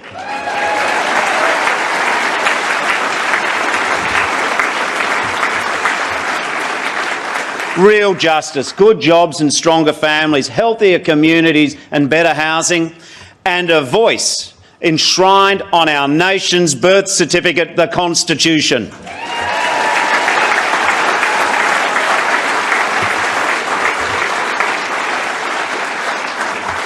And friends, on behalf of every true believer, I acknowledge the great PJ Keating.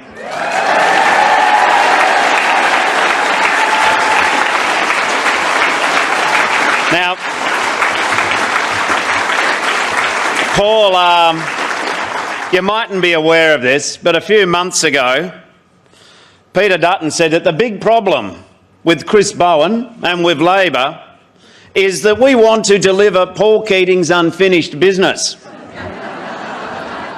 Now, he meant it as an insult. We cannot imagine a greater compliment in Labor.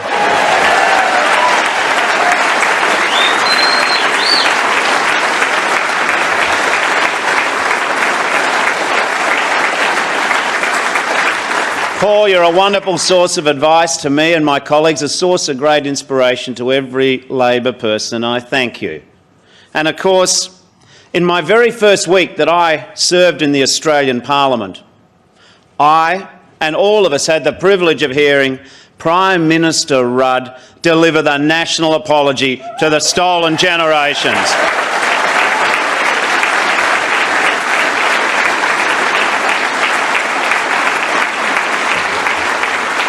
Kevin, that act of leadership, that act of decency, that act of healing wasn't just a great Labor achievement, it was a great national moment. It proved, and you proved, that government at its best can speak to the better angels of the Australian nature. Thank you very much. We will never forget it.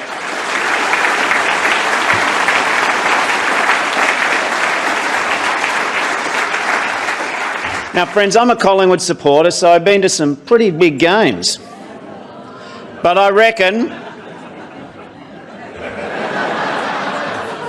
do reckon that the loudest roar that I've ever heard in my life was in the Great Hall of the Australian Parliament last year,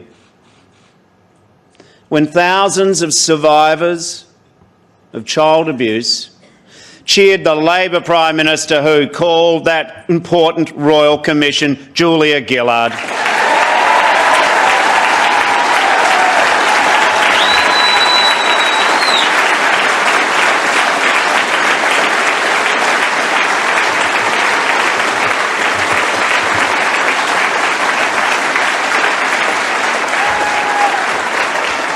Julia, you had the humility to listen, the courage to act, and because of you, justice is no longer denied to thousands of our fellow Australians. And today I am proud to announce that we will double the number of caseworkers working in the National Redress Agency to speed up the processing and delivery of long overdue compensation.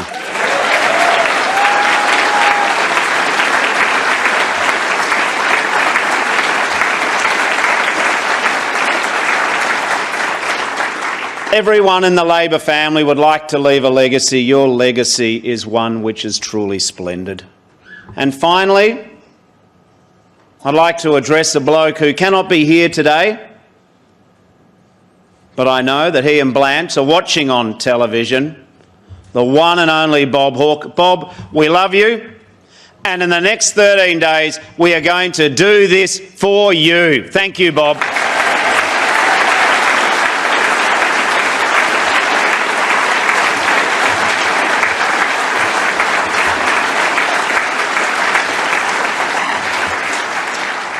Friends, today we sharpen the argument. Today we make the choice clear. Today I present the case for change. Our great country needs real change, because more of the same is simply not good enough for Australians. And nowhere is this more clear or more urgent than the economy. Our economy is not working in the interests of working people. After 6 years of Liberal national cuts and trickle-down economics, wages growth is at record lows. 1 million of our fellow Australians want more hours of work but cannot find them. 1 million of our fellow Australians are doing 2 jobs at least just to make ends meet.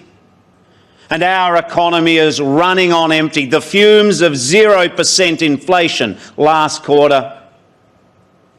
But none of this is by accident. The Minister for Finance said so himself. Low wages are a deliberate feature, he said, of the Liberals' economic plan. The Liberals are the architects of low wages growth and they're proud of it. And after 6 years, these are the consequences. People with less job security. People with less money to spend. People paying more for everything. Living standards flatlining. And we all know what's coming next. If the Liberals and Nationals get another 3 years, they want to give $77 billion, the number the Prime Minister refuses to say out aloud. They want to give $77 billion of taxpayer money to the highest tier of income earners in this country. And you just know in your bones that if the Liberals get back in, the Prime Minister's personal passion project, his $80 billion giveaway to big banks and big business, will be back on the table. Now, I do not know the details of any secret deal that my opponent has done with Clive Palmer to lock in his preferences. But I tell you what, no one gets something for nothing from Clive Palmer, and I bet that big tax giveaways for big business will be right in the mix. And friends, here's the thing. Whether you give $77 billion to the richest Australians, or whether you give $80 billion to the biggest companies, this money has to come from somewhere and from someone else. If you take out these tens of billions of dollars, it means more cuts to schools, more cuts to hospitals. And as we've already seen in the most recent budget, it means cuts to the National Disability Insurance Scheme. Now, my opponent keeps saying this is no time to turn back. I say this is not the way forward for Australia.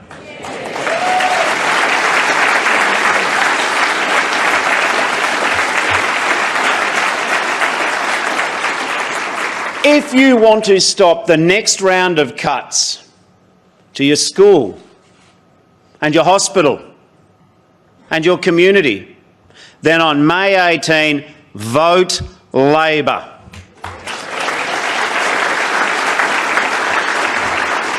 Now, if we win this election, our priority is not making the very rich even richer.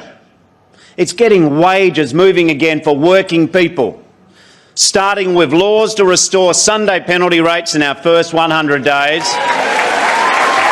a new push for equal pay for women, a better deal for casuals, cracking down on the abuse of 457 visas, cleaning up labour hire, and for the lowest paid Australians, converting the minimum wage into a living wage, because no Australian adult who works full-time should be trapped in poverty.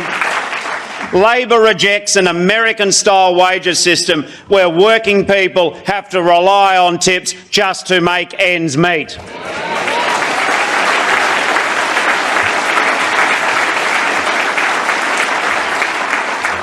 Now, of course, we will consult. We'll work with the independent umpire. We will respect the capacity of business and the economy to pay. But I know I can deliver a better deal for working people through negotiation and cooperation. I know because I've been doing it for 30 years.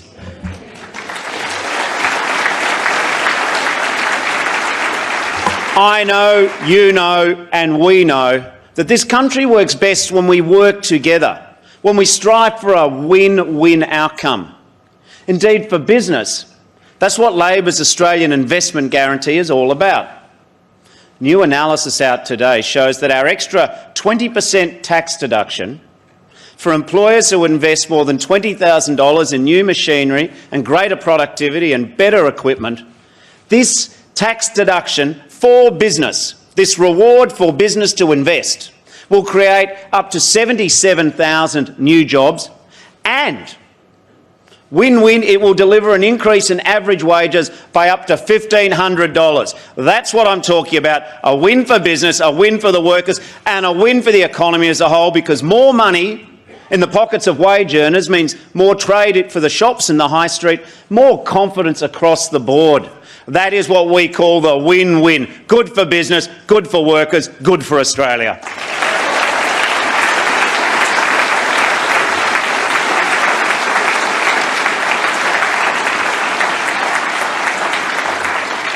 Friends, today as we make the case for change, I am proud to put youth unemployment on this election agenda, because young people, youth unemployment, it's more than double the national average. It's much higher in many communities. And what a waste. What a waste of hope and human potential. And alongside youth unemployment, I want to put age discrimination on the national political agenda. We want to stand up for older unemployed workers.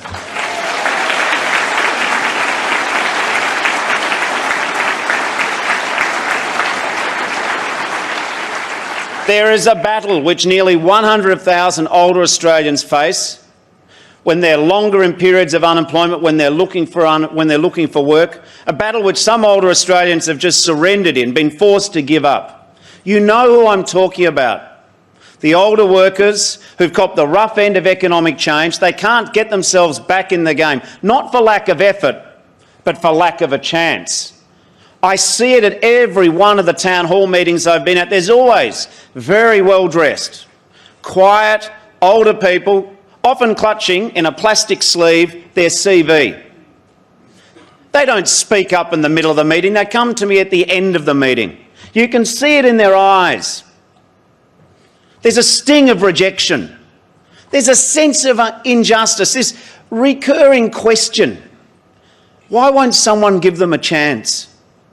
How did Australia come to be a country where once you're 55 and 60, you're just wiped?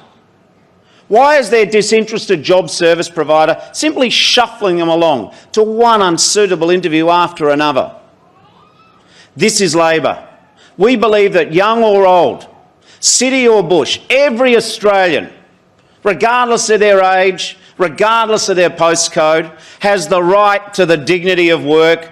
That is why today I'm proud to announce the Labor will create a new jobs tax cut. We're going to make it easier for small businesses to create new jobs for people who've been looking for work for more than 3 months, companies with a turnover of under $10 million who take on a new person under the age of 25 or over the age of 55, or a parent or carer just trying to get their foot back into the workplace. Under a Labor government, small businesses up to $10 million were able to claim an additional 30% tax deduction on the salary for up to 5 employees. We're going to keep faith.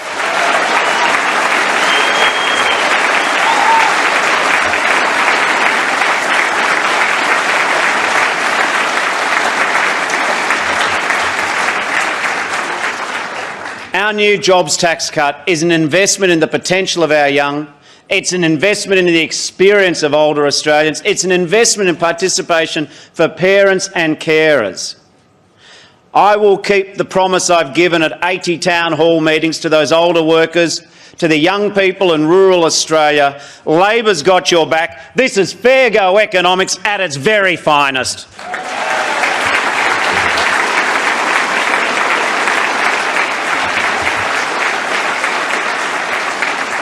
When Labor understands that when we extend opportunity to any Australian, the benefits are shared by every Australian. So whether it's secure jobs or decent wages, if you want a better deal at work, do not vote for more of the same.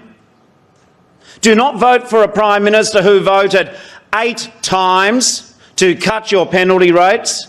Vote instead for the Labor Party that spent 125 years championing fair pay for working people in this country.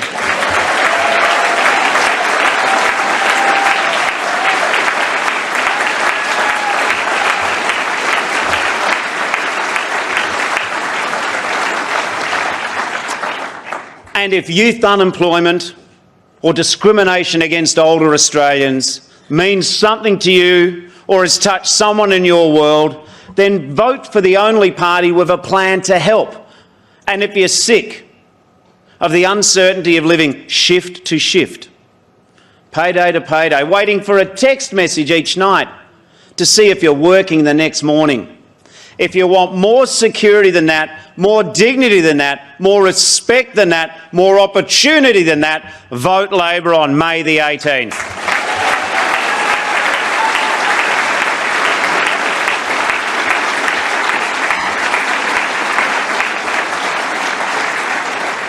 Changing Australia for the better means helping families with their cost of living.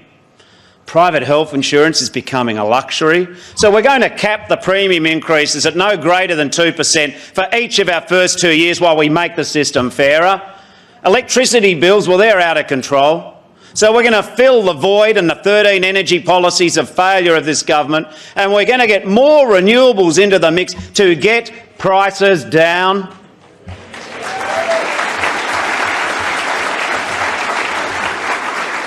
And for so many families, paying childcare is now a full-time job. If we want to be a fair and productive and modern nation, then we can't continue with this ridiculous situation where women in particular are spending their whole salary on the very childcare that enables them to go to work. Our plan will deliver better subsidies and cheaper childcare for every family who earns under $174,000. A million families. Families who earn more than that, they won't be worse off. But nearly 1 million Australian households will be up to $2,100 better off per year per child. And if your household income is under $70,000, your childcare will be as good as free.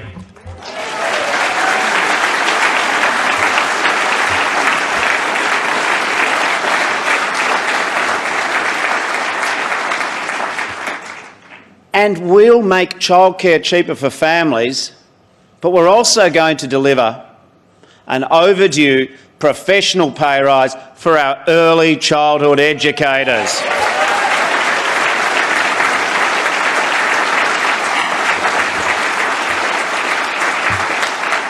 We're not going to leave it to the invisible hand of the market or pass the cost on to parents. It is time our country gave more respect and fair reward to those early childhood educators to whom we entrust our children to give them the best start in life. And what we're going to make sure is that any opportunistic providers who try and raise their fees on the back of this good news, well, we've got some advice for them. A Labor government will look at every option to keep the costs of childcare rises down, including price control. So the choice for working families is crystal clear. If you want cheaper childcare, if you want real help with your cost of living, vote for a Labor government on May the 18th.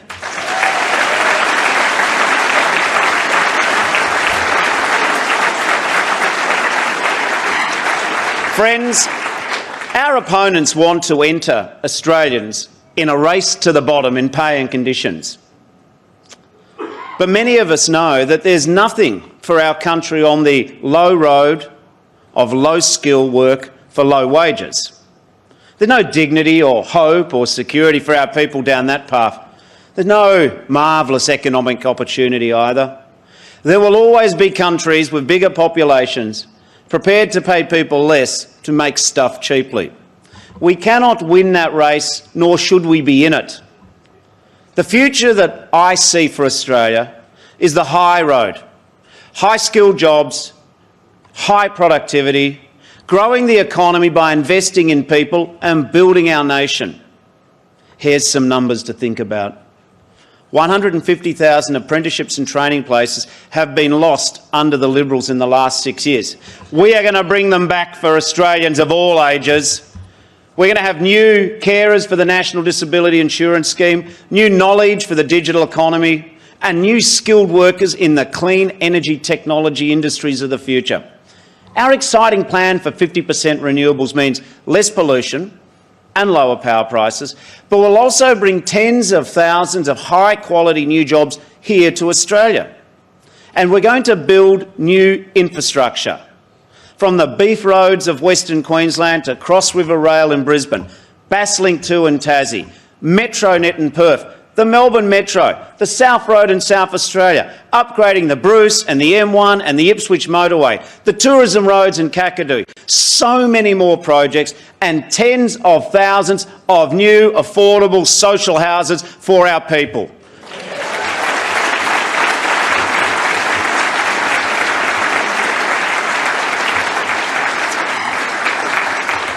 We are going to invest in new industries, hydrogen in Gladstone, battery manufacturing across the nation, shipbuilding for our defence and merchant marine. We will back things that Australia does best in the world, from farming and mining to advanced manufacturing, science and tourism. And we will deliver strong budget surpluses to pay down the debt that these delinquent Liberals have doubled since they've been in office.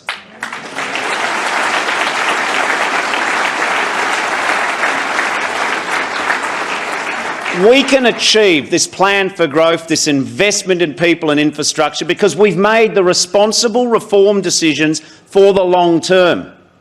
We will end the intergenerational unfairness in our tax system that puts property investors ahead of first home buyers. We are not going to keep sending tax cheques worth $6 billion a year to people who are not paying income tax.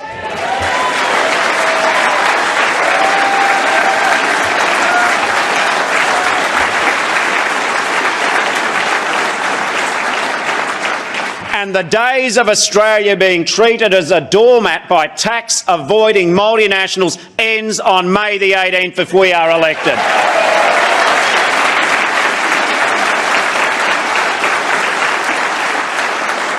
Today, I announce a new reform that will prevent big corporations using dodgy royalties to avoid paying tax in Australia, returning over $2 billion to the bottom line of the Australian balance sheet.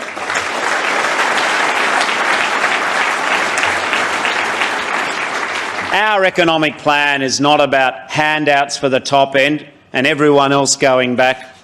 Our plan is about building and growing and diversifying the economy from the ground up, from the regions to the cities, making it work in the interests of everyone. And of course, for any Labor government, our vision always begins with education.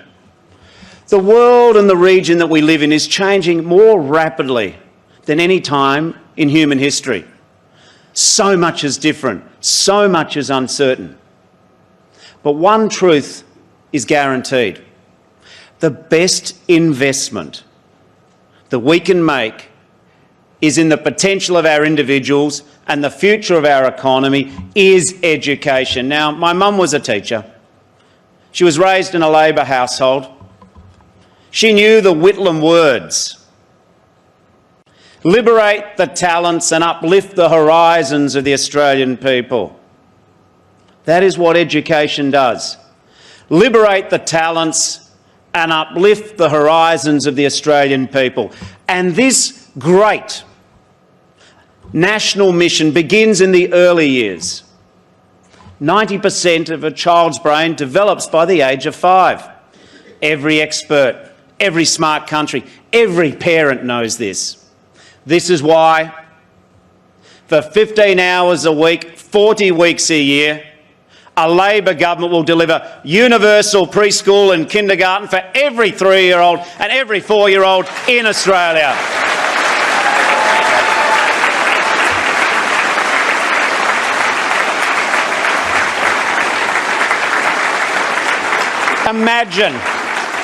Imagine the benefit. Every 3-year-old, every 4-year-old, the best start in life for the next generation. That's what makes every parent get up in the morning and work as hard as they do. And every government should work as hard as every parent to deliver the best for their children. That is why we will put back every single one of the $14 billion that the Liberals have cut from our Australian public schools.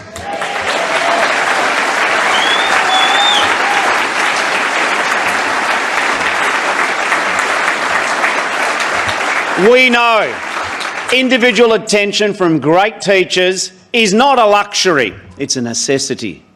Proper help for the kids with special needs. It's a national responsibility, not to be left to parents to feel isolated just to get attention for the child they love.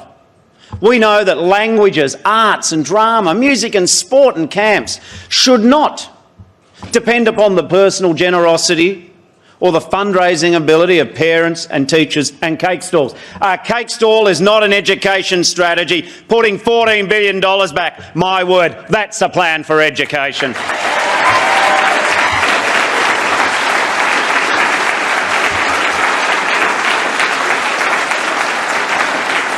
We are going to put free back into free education in this country.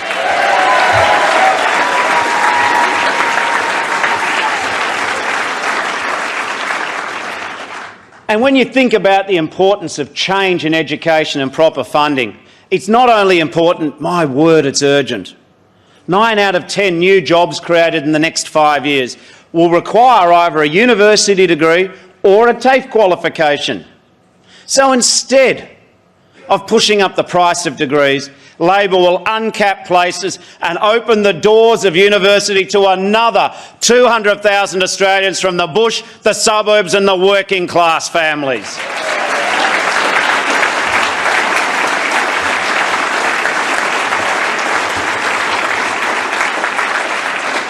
And I say to those working in our great public TAFE system, help is on the way on May the 18th. After years of cuts,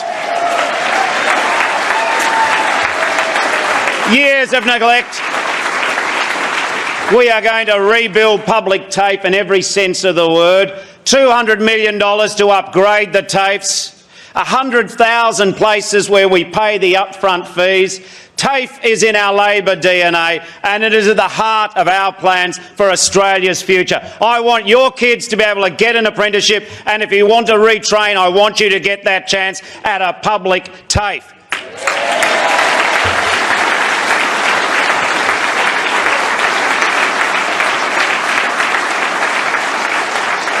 This is the compelling case for change on May the 18th. If you want opportunities instead of cuts, if you want investment instead of neglect, if you want an education system that liberates the talents of every Australian and uplifts our horizons, there's a very straightforward way you can make this happen. Vote Labor on May the 18th.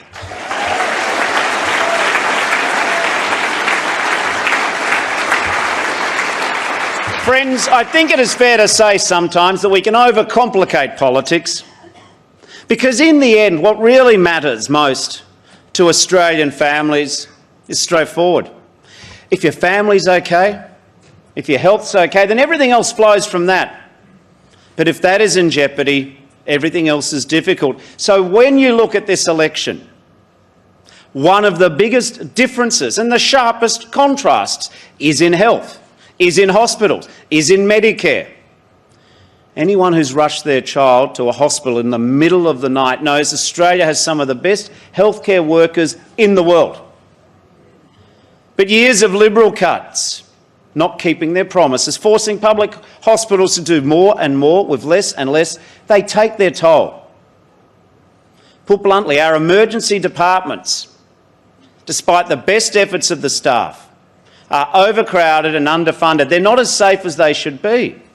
1 in 3 patients with an urgent condition doesn't get seen within the recommended time. Now, there's no complicated problem here.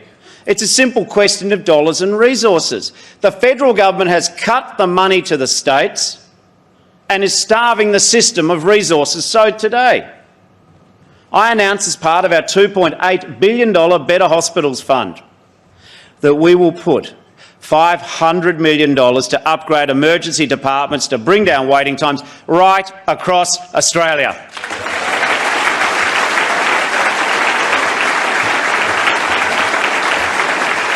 Now,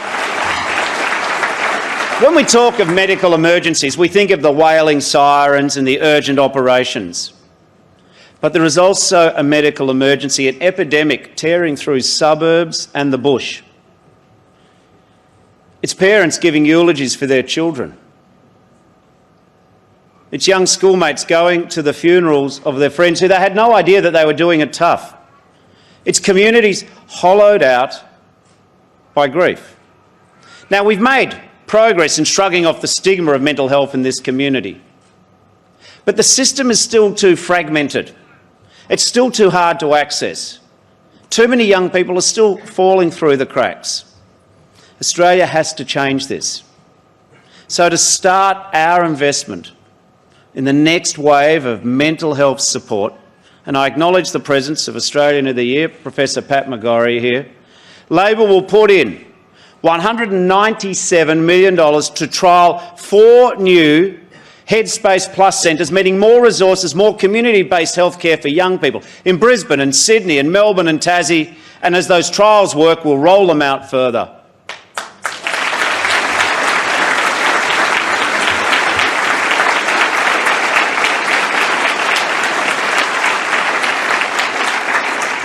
Now, if you managed to watch the Sky debate on Friday night, there was one lady asked a question there, and she was asked about the need of diversity for service providers. I told her I was listening to her then, and I just say to her now, I get it, Labor gets it. She asked about Kids Helpline. As a first step, we will invest $6 million in Kids Helpline to ensure young people can call a counsellor for help 24 hours a day, 7 days a week.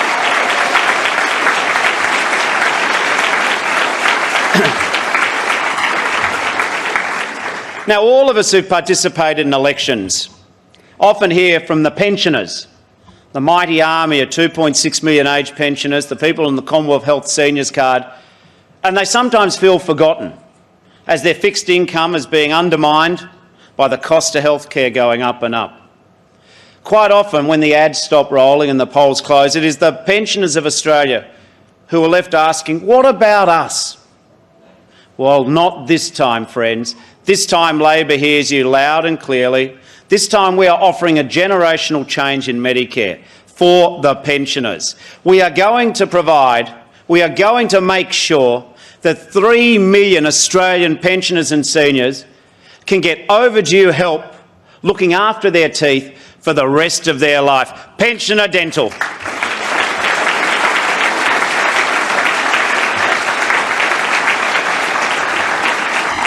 No more waiting in queues, no more putting off your teeth health because you can't afford it, the help you need when you need it.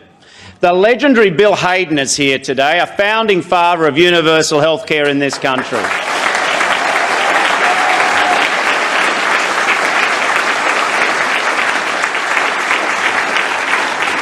He knows better than anyone. It was the current generation of pensioners were the workers of Australia 35 years ago who gave up wage rises to help create Medicare.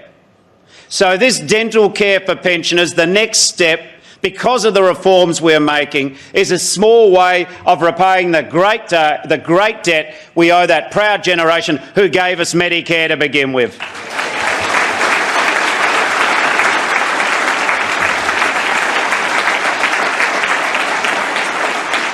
Friends, no matter where you live, no matter what you earn, we are going to make sure that Medicare is there when you most need it.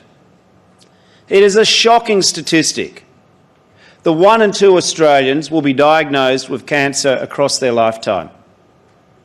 The odds are that if it is not us, it is someone that we love. The more shocking number is that the most reliable predictor of whether or not you will die from cancer is not actually your general health. It is not even your family history. It is your income. Now, we've got a special guest here. Kristen Larson's here. She is a star. She was diagnosed with ovarian cancer at 21. She's been battling it for 6 years with the help of her fabulous sister and family, and helping others along the way. She knows the financial burden of cancer treatment. In those oncology day wards, you get to talk to a lot of people. She knows people who have not been able to afford to pay for treatment. Kristen summed it up for me at the day oncology ward at the Royal Brisbane Hospital. She said, when you're fighting for your life, money is the last thing that you should have to worry about. Kristin, you being here reminds me of what's important. You remind all of us what's at stake, why we do this, why we seek office. You and your fight and your family matters to us. Every one of 145,000 people diagnosed with cancer this year matters to us. Every one of nearly 500,000 people having treatment for cancer matters to Labor. So if we form a government on May the 18th, we will make sure there is an additional 6 million cancer scans and tests, 3 million more appointments with specialist oncologists, all covered by Medicare. Cancer makes you sick, but in a rich country like ours, it should not make you poor, and that's what we are going to change in this country on May the 18th.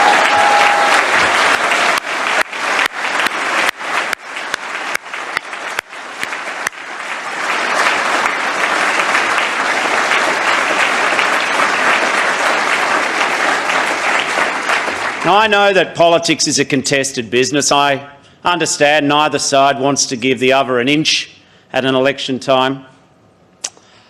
But I was a bit surprised and disappointed, even by this government's standards, that when I announced our cancer plan, I deliberately left the door open for bipartisan support.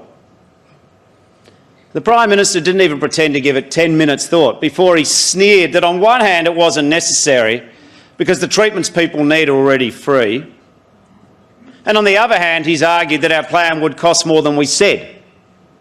This is what is sick about the political debate in Australia. This is what is broken inside the government.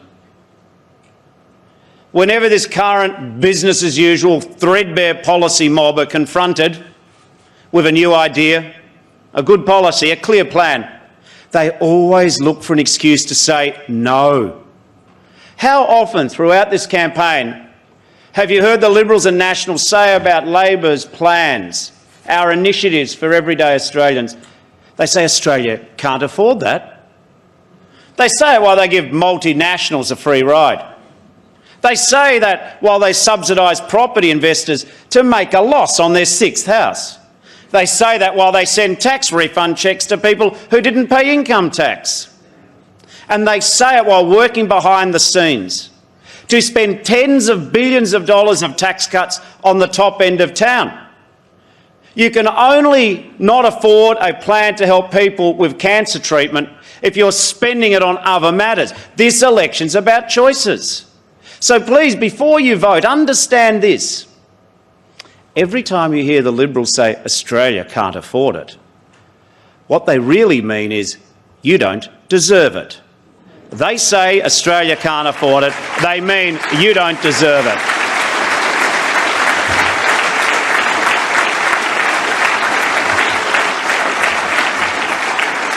But by contrast, my goodness, I'm proud to lead a team that believes Australians deserve the best. The best in everything from defence and national security to our social safety net.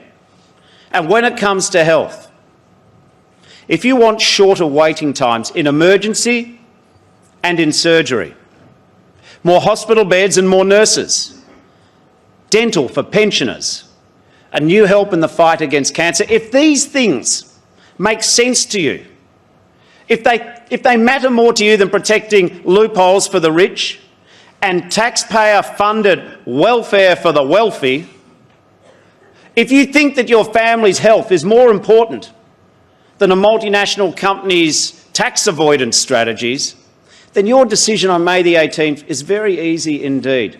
Vote for a Labor government to put the health of Australians ahead of the tax rorts at the top end of town.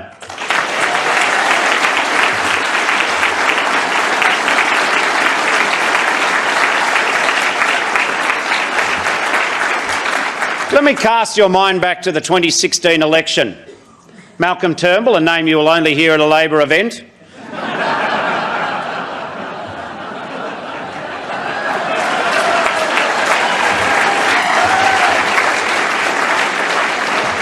promised the government stable government. But then he was taken hostage by the right wing of the party, his party. At this election, Scott Morrison cannot promise you stable government because he's already taken himself hostage by Pauline Hanson and Clive Palmer.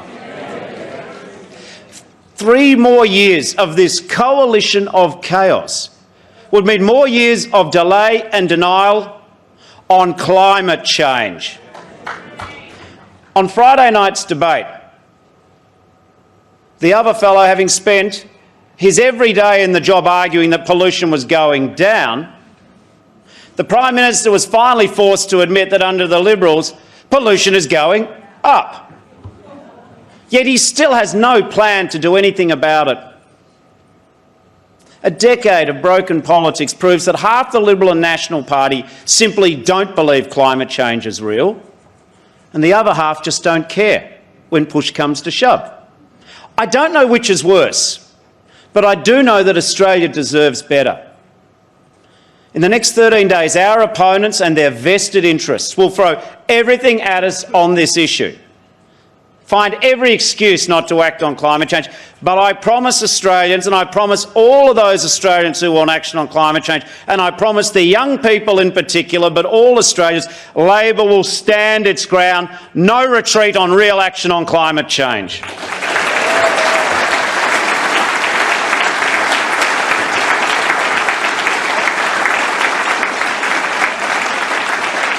We will stand our ground. We will fight hard. We will defy the pseudoscience and the scare campaigns.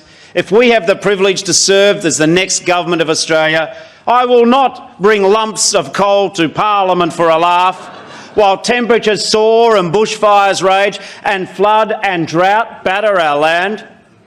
We will not tell our children that politics was too difficult or the future was too hard.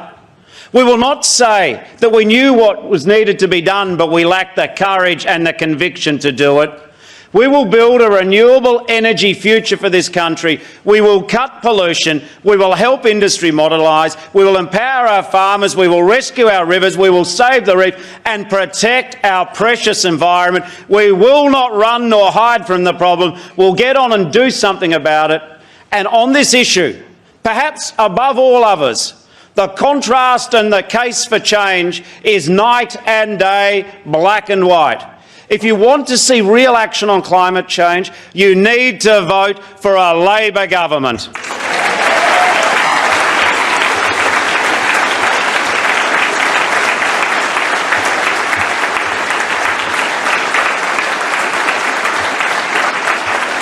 Friends, in our time in opposition, we have united around a bold and comprehensive vision for the nation.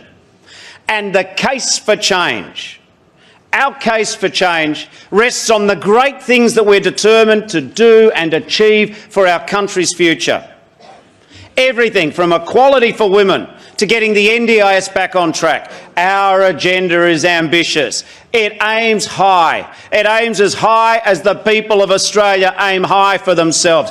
We are choosing hope over fear. We are choosing the future over the past. We are choosing a real plan over petulant name-calling and empty scare campaigns, because we won't accept second best for Australia. We won't impose second-rate options on this nation. We do not want second prize for the Australian people. And in the 13 days remaining, the choice for our country and our message to the people is as vital and as simple as this. If you want better hospitals and schools, not more cuts, vote Labor. If you want unity and stability, not 3 more years of chaos, vote Labor.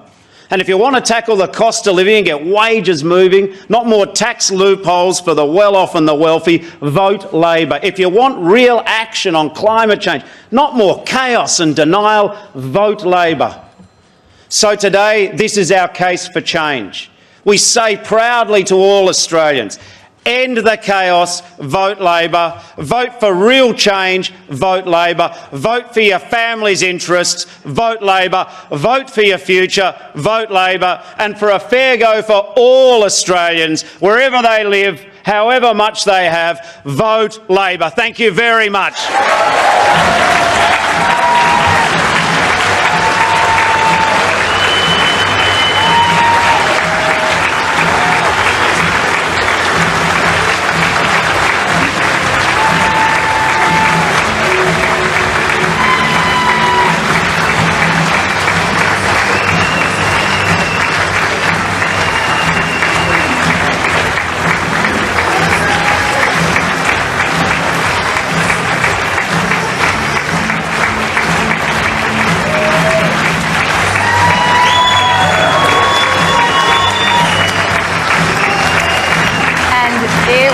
it, the Labor Party has launched its campaign and made its big case for change with just 13 days to go until polling day. A very lively and energetic crowd there cheering on the Labor leader Bill Shorten after a pretty long 40-minute speech. Now, we had a couple of policy announcements there. First, a fresh crackdown on multinational tax avoidance, and the second, what they're calling a new jobs tax cut. This will offer small businesses effectively a subsidised wage if they hire a certain number of younger or older workers. But really the message to take out from this Labor campaign launch from the Labor side is that they are a stable and united team ready to govern with a bold vision for the future. Now, shortly we'll be joined by the ALP National President Swan, but first we have the ABC's political editor Andrew Probyn. And Probes, we're looking at these pictures now of Bill Shorten shaking hands of former Prime Ministers. You've seen a lot of these kinds of launches before. What was ultimately the point of this one? The point of this one, it was an exercise in definition. We had the definition of the enemy, being the coalition, the government, that was defined by Penny Wong. Then we had Tanya Plibersek, Deputy Labor Leader. She was defining the option before voters, what Labor wants voters to choose. She focused on the team, the policies, and then there was the definition of the man, and that was left to none other than Chloe Shorten. She is seen as an asset to the Labor team, and she wanted to perhaps soften the image that Bill Shorten has presented. He's been Labor leader, opposition leader for 6 years now, and the burden that every opposition leader plays is that it's often very negative, and she wanted to bring a slightly warmer halo around Bill Shorten, the man that she loves. And then finally we had the exercise in definition, self-definition by Bill Shorten. He defined what he stood for. He also defined, as he sees it, the case for change. As we have seen in decades past, when governments change, the country changes, and the Labor Party is making no disguise over the fact that they are offering change in many parts, and it distills to various subjects, health being the major one, wages, which we've heard a lot about for the past year, and climate. Those are the big three. So this has been that exercise in definition, as I say. And how important is it to define Bill Shorten? Because he has been a Labor leader for 6 years now. Labor has consistently been ahead in the polls as a party, but when it comes to his popularity, he constantly loses out. So, I mean, we know from past leaders that popularity doesn't guarantee you the keys to the lodge, but it was interesting to see Chloe Shorten up on stage. She's often beside Bill Shorten, but very rarely actually speaks to the Labor faithful. She described him, as a wonderful dad, a bad dancer, and a proud bulldog owner. So clearly she's trying to soften his image, personalise him, make him the family man that perhaps other Australians can relate to. Well, she also defined him as the man for those without power, the man who is always for others. So this is a retelling, I suppose, of the unionist tale. It's a tale that's important to the Labor Party as a movement. There was a dig at Peter Dutton for saying that Bill Shorten wanted to continue the legacy of Paul Keating. They accept that as not only as far from a slur, but something that they're very proud of. Yeah, this is about change. Chloe Shorten, her role here is quite important because of the suspicion, the belief among the coalition and the Labor Party that Bill Shorten the character can be used against the Labor Party and not necessarily for it. Now, Labor contends, and some in the Liberal Party also concede, that the fact that someone might be less popular than another has already been factored into, and in fact Tony Abbott was not a particularly popular leader, and that didn't stop the coalition winning in 2013. The fact it has been factored in might be the only a big doubt on the coalition's main theme against Bill Shorten, the man. Now, we were presented with many binary choices there. A lot of them were policy but also personal. We heard Bill Shorten describing the coalition as the smug, smirking complacency of the Conservatives versus what he says he's offering in a bolder, better, equal future. And a lot of that rests on his team. We heard from Penny Wong and Tanya Plibersek there, notably both women. They were introduced as strong, intelligent women. So there is very much a contrast that's being delivered here between the United team of the Labor Party versus the Coalition's team, which has undergone so many changes over the past 6 years. Absolutely. Teamwork, unity, these were the themes that we heard from the very start, from Anna Palaszczuk forward. We saw it and heard it in the videos. And this is a subject that they are very proud of, the fact that they have had great stability in the key portfolios.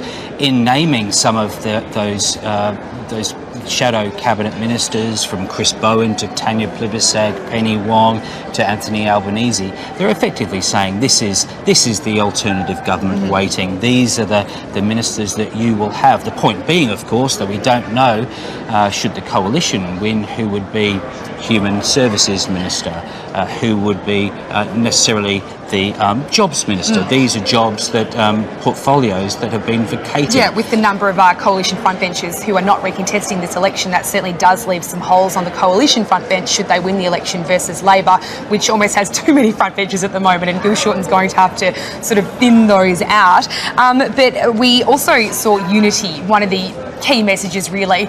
I mean, the opening we had Kevin Rudd, Julia Gillard and Paul Keating walking in together into this auditorium, beaming with pride and really trying to send that message that the days of leadership change over the wounds of the past have been healed. Now, whether that is true, of course, remains to be seen, but certainly it was a pretty powerful image for Labor to project. Absolutely, given the bad blood of the past, to get Kevin Rudd and Julia Gillard sitting next to each other would have been no mean feat, but this is a projection of unity that Labor feels it must have, that it requires, that despite the past, they are rowing in the same direction, in the same boat, the Labor boat. That's what today is all about. That's what these campaigns are all about.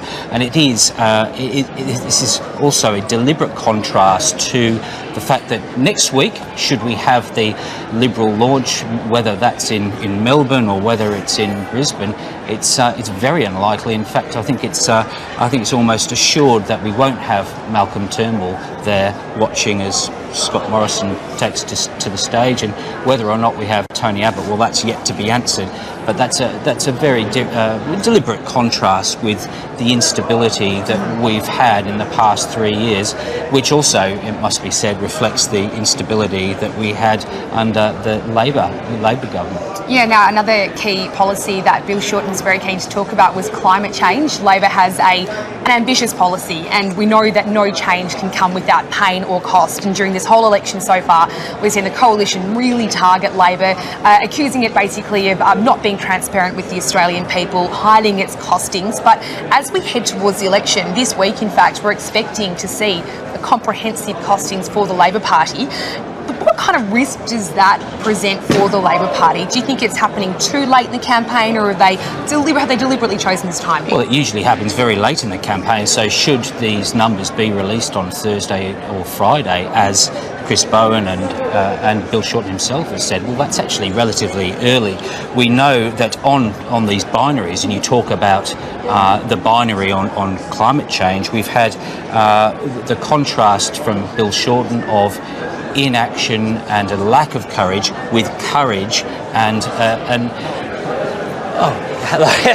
And hello, Paul. Lovely to meet you. Well, we are now joined. Well, as you can see, we have former Prime Minister and former Treasurer Paul Keating joining us slightly earlier than I had anticipated, but a delight. There's an improvisation's good. No worries, you snuck up behind me there. Well, I've done a bit of that in my life. Well, look, as we've seen in the past, governments change, Labor takes power when there is a bold agenda. We saw it with Gough Whitlam, we saw it with Bob Hawke, we saw it with Kevin Rudd.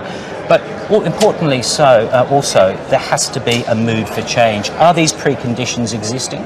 Oh, I think so. I mean, I think, look, the economy, the opportunity has been frittered away by the Tories, by the Liberals, The economy is just dribbling along at 2%. There's been no wage growth for 5 years.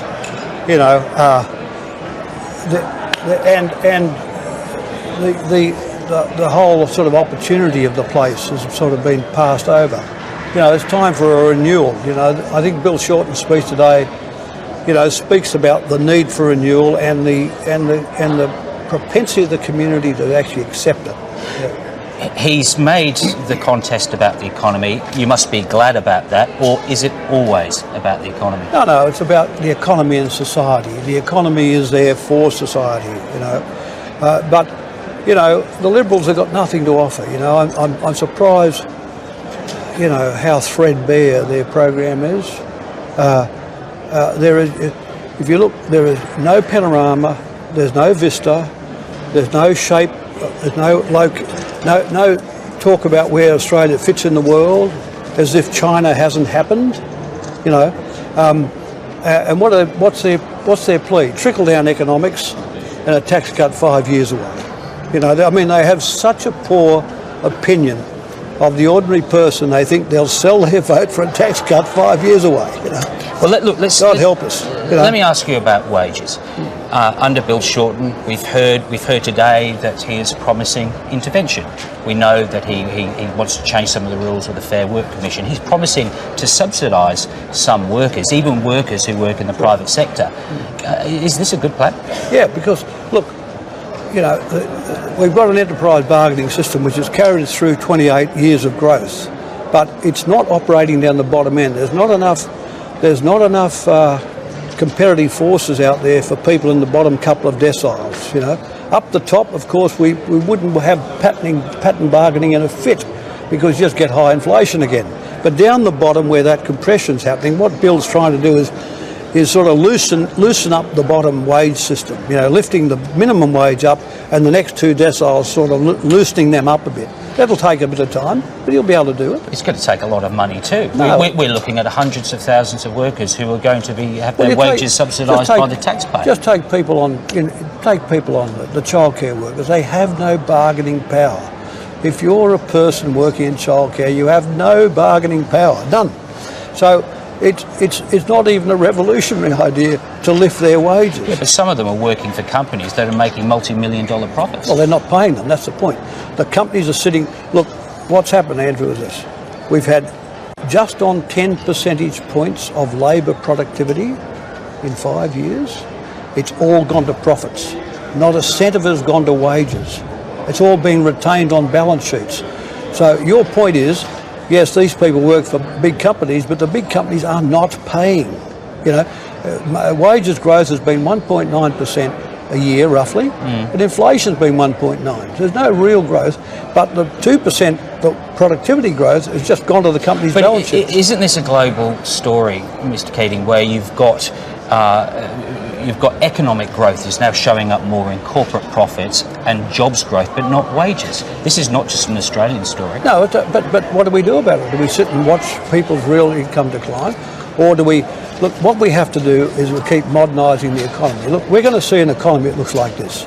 We're going to see the democratisation of energy. Everyone will have their own energy. They'll have it on their roof.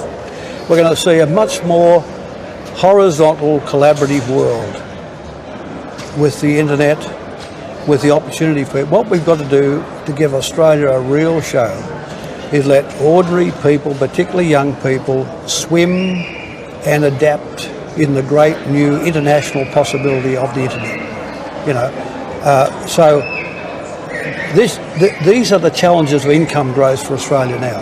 You know, we've got to be in that high-end digital economy. You know, we've got to leave the low jobs growth behind. But some people will be in the low jobs, and they're the ones we've got to help. Are you comfortable, though, Mr. Keating, with the government intervening so insofar as actually subsidising wages? Is that something that makes listen, the government has a policy of telling companies to divest of assets, for God's sake. But, I mean, that is the coalition's policy, how but a future Labor government? how bad are the Liberals? Imagine if a Labor government was out there with a federal power to make industrial companies force them to divest of assets. I mean, you know, Stutchbury at the Financial Review will be crying reds under beds, you know. I mean, the Business Council will be wetting itself. And here's a Liberal Party pushing people, and then they say, oh, well, you want to lift some person up in a trial scare. Shocking. But mind the way, we'll actually just knock companies off and tell them to sell assets. So where does it end, though? The gall of them is unbelievable. So you have childcare workers. What about aged care workers? Isn't that the problem here, that you've got a thin end of the wedge now? Yeah. Look, the thing is, what will happen over time, and is happening already, that artificial intelligence and machine learning will push people into lower income jobs. That's what will happen.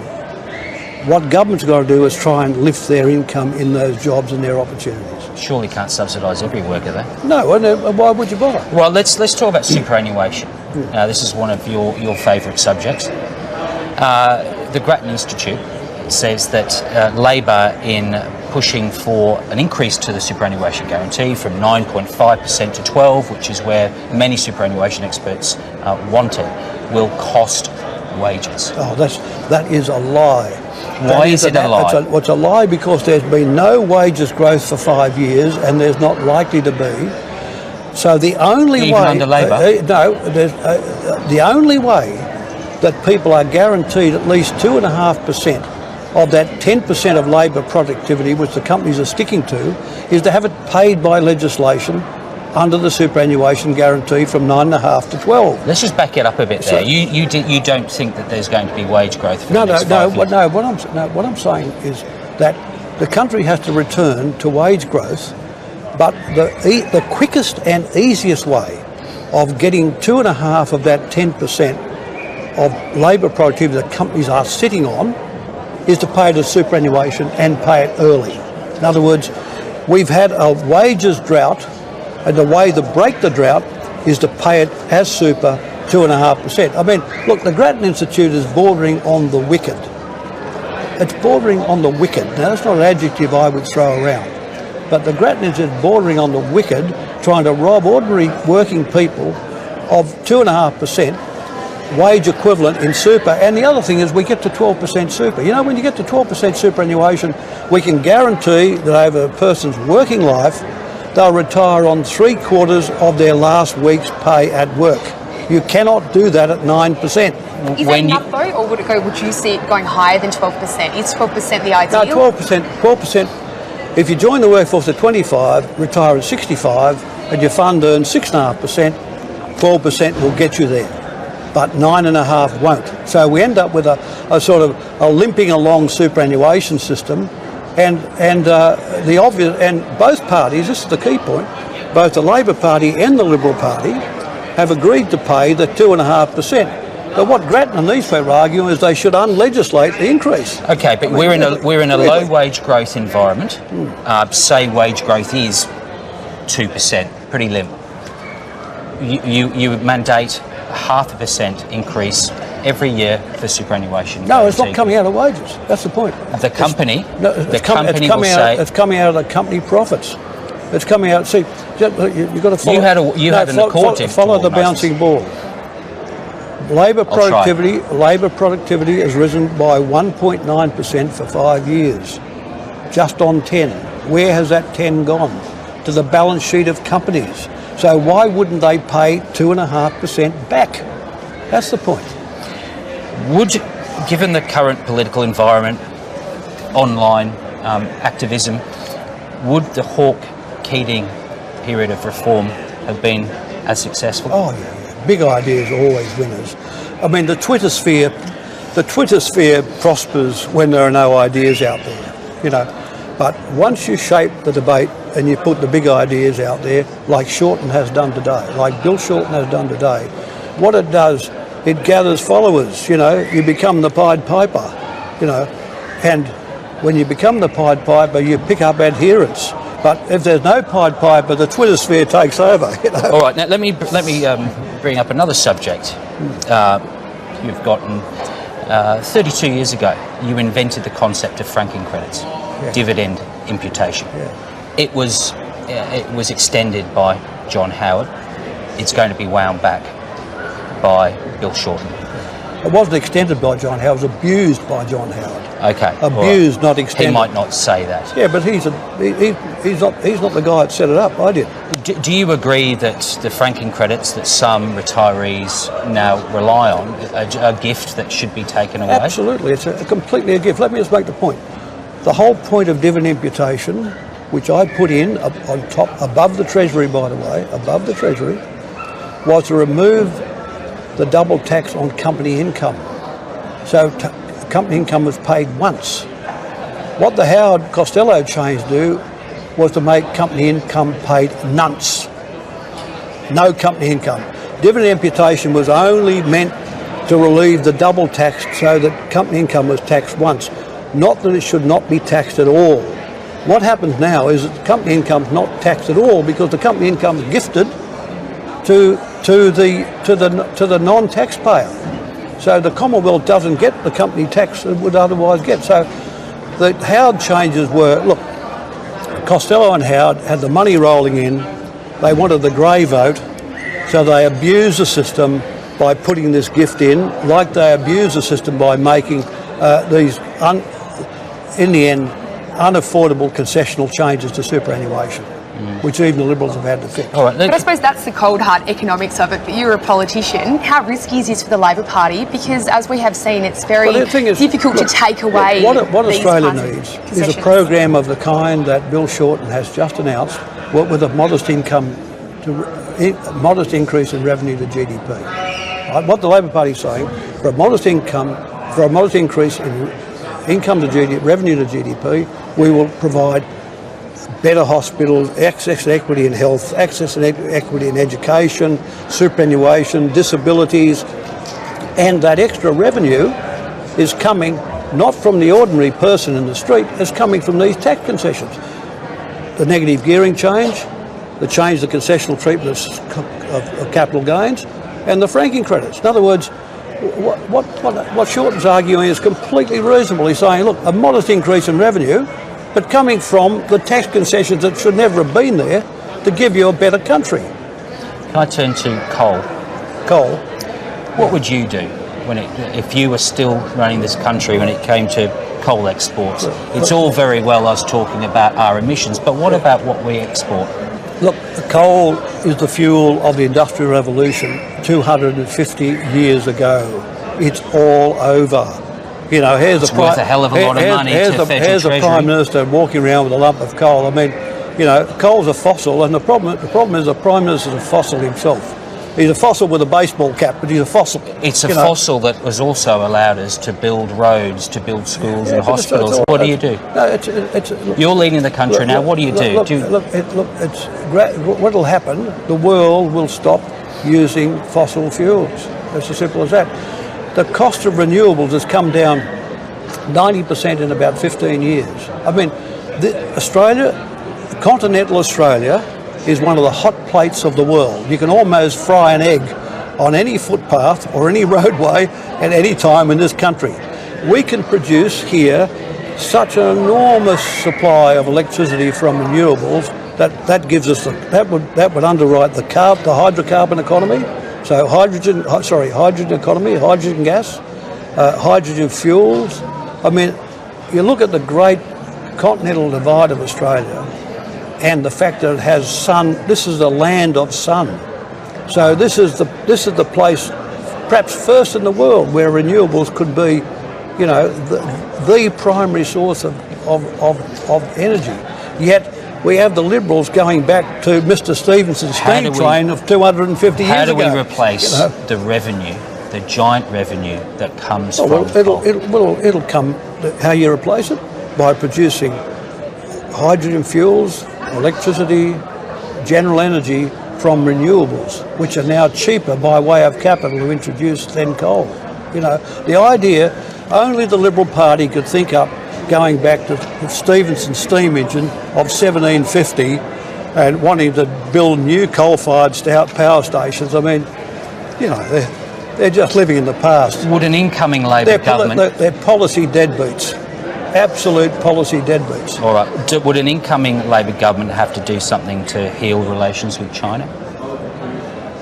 I think all we have to do is recognise the legitimacy of China. The fact that 20% of humanity has dragged itself from poverty. I mean, is this illegitimate? Of course it's not illegitimate. It may not suit the United States. There's a second-grade economic power in the world, but we can't just as... So is there healing to be done? I think there's healing to be done, but I think a Labor government would make a huge shift. Just merely making the point that China's entitled to be there, rather than being some illegitimate state that has to be strategically watched. But nobody's questioning its legitimacy to be there, but isn't it the more nefarious actions of the Chinese government that has our security agencies confirmed it's contested waters? When the security agencies are running foreign policy, the nutters are in charge. You know, the nutters are in charge of the security agencies that would be advising Labor. Oh yeah, well you clean them out. You clean them out. I mean, once that Garner guy come back from China, and Turnbull gave him the ticket to go and hop into the security agency, they've all gone Burko ever since. You know, when you've got the ASIO chief knocking on MPs' doors, you know something's wrong. So you think there should be a clean out of ASIO, ACES? Oh yeah, a lot. Look, they've lost their strategic bearings, these organisations. You know, China, whatever you think, China is a great state. It's always been a great state and now has the second largest economy, soon the largest economy in the world. If we have a foreign policy that does not take that into account, we are fools. You know? All right, Mr. Keating, we could continue all day, but that's all we have time for now. Thank you so much for joining us. I could continue all day myself. Well, thank you so much for joining us in a surprising way too. Well, you asked me. I did, but we did ask you. Thank you very much. We not quite like that. Thank you very much. Good on you. All right, well, Mr. Keating departs our stage. We're about to welcome our ALP National President, Wayne Swan. One of the key features really of today's launch was the binary choice that Bill Shorten was presenting for voters. Let's take a listen to some of what he had to say during his speech a little while ago. The choice for you, the choice for our country is clear. It can be more of the same or a change for the better. Division and drift, or unity and purpose. More cuts to health and education, or better schools and hospitals. Rising cost of living and stagnant wages, or a better deal for working families. The choice is clear. You can have cowardice and chaos on climate change, or courage and action. This is the choice for every citizen of our great nation. 3 more years of smug, smirking, unfair complacency under the Conservatives, or a bolder, better and more equal future for Australia under a new Labor government. Shorten, the Labor leader there, making his big case for change during a 2-hour Labor launch earlier. Well, one person who was in the room is former Labor Treasurer, now ALP President Wayne Swan. Wayne Swan, thank you for joining us. Great to be here. I enjoyed the speech. It was terrific.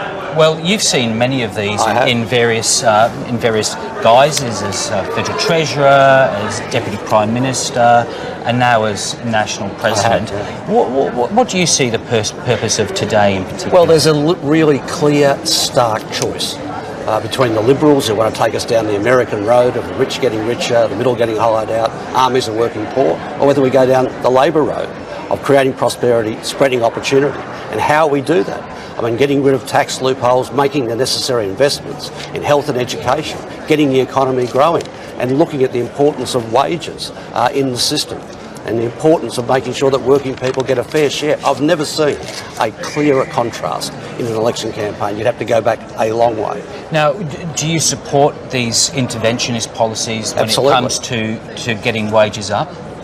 most certainly do support the concept of a living wage. You cannot have a prosperous economy if you have a declining share of your national production going to the great mass of people who work for a living. It's bad economics, and it certainly produces an unfair society. Let me get you on ask you on the economics. As a former federal Labor treasurer, would you agree with the principle that private companies that make multi-million profit should not be subsidised by government? Well, it depends what you're talking about. If you're talking about doing something for the wages of people on their lowest incomes, that's the way to go. But okay, well, let's stop you there. G8 Education, based on the Gold Coast, big supplier of childcare, $72 million profit last year. Its CEO made a $1 million pay I'll tell you what we're going to do with companies like that. We're going to make sure that those multinational companies pay their fair share of tax. You're going to be subsidising... No, we're not. That's in the company tax system. And what we will do is those CEOs and those multinational companies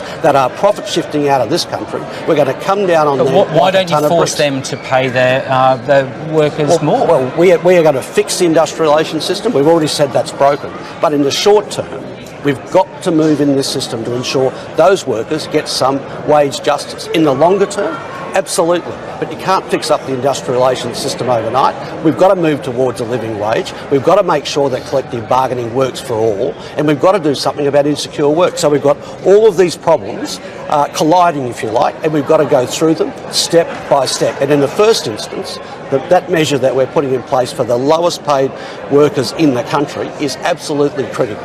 But in terms of the living wage, there's obviously, it's a big promise, but I suppose the meat's not really on the bones here. So you're promising because we have to use the industrialisation system, and we've made that really clear by making submissions to the Commission. And we have to. So you want to make submissions to the Commission? There's nobody in recent years, and particularly this government, has made the sort of submission that we intend to flag. Why didn't you make those submissions? Well, we did make submissions, and we were getting much stronger wage outcomes than they've had in the last 5 years. Real wages under us. The minimum wage is actually increased by 3.5% last year. Did one minimum wage increase. We need a series of decent increases, and that's what we've said. What does the living wage look like?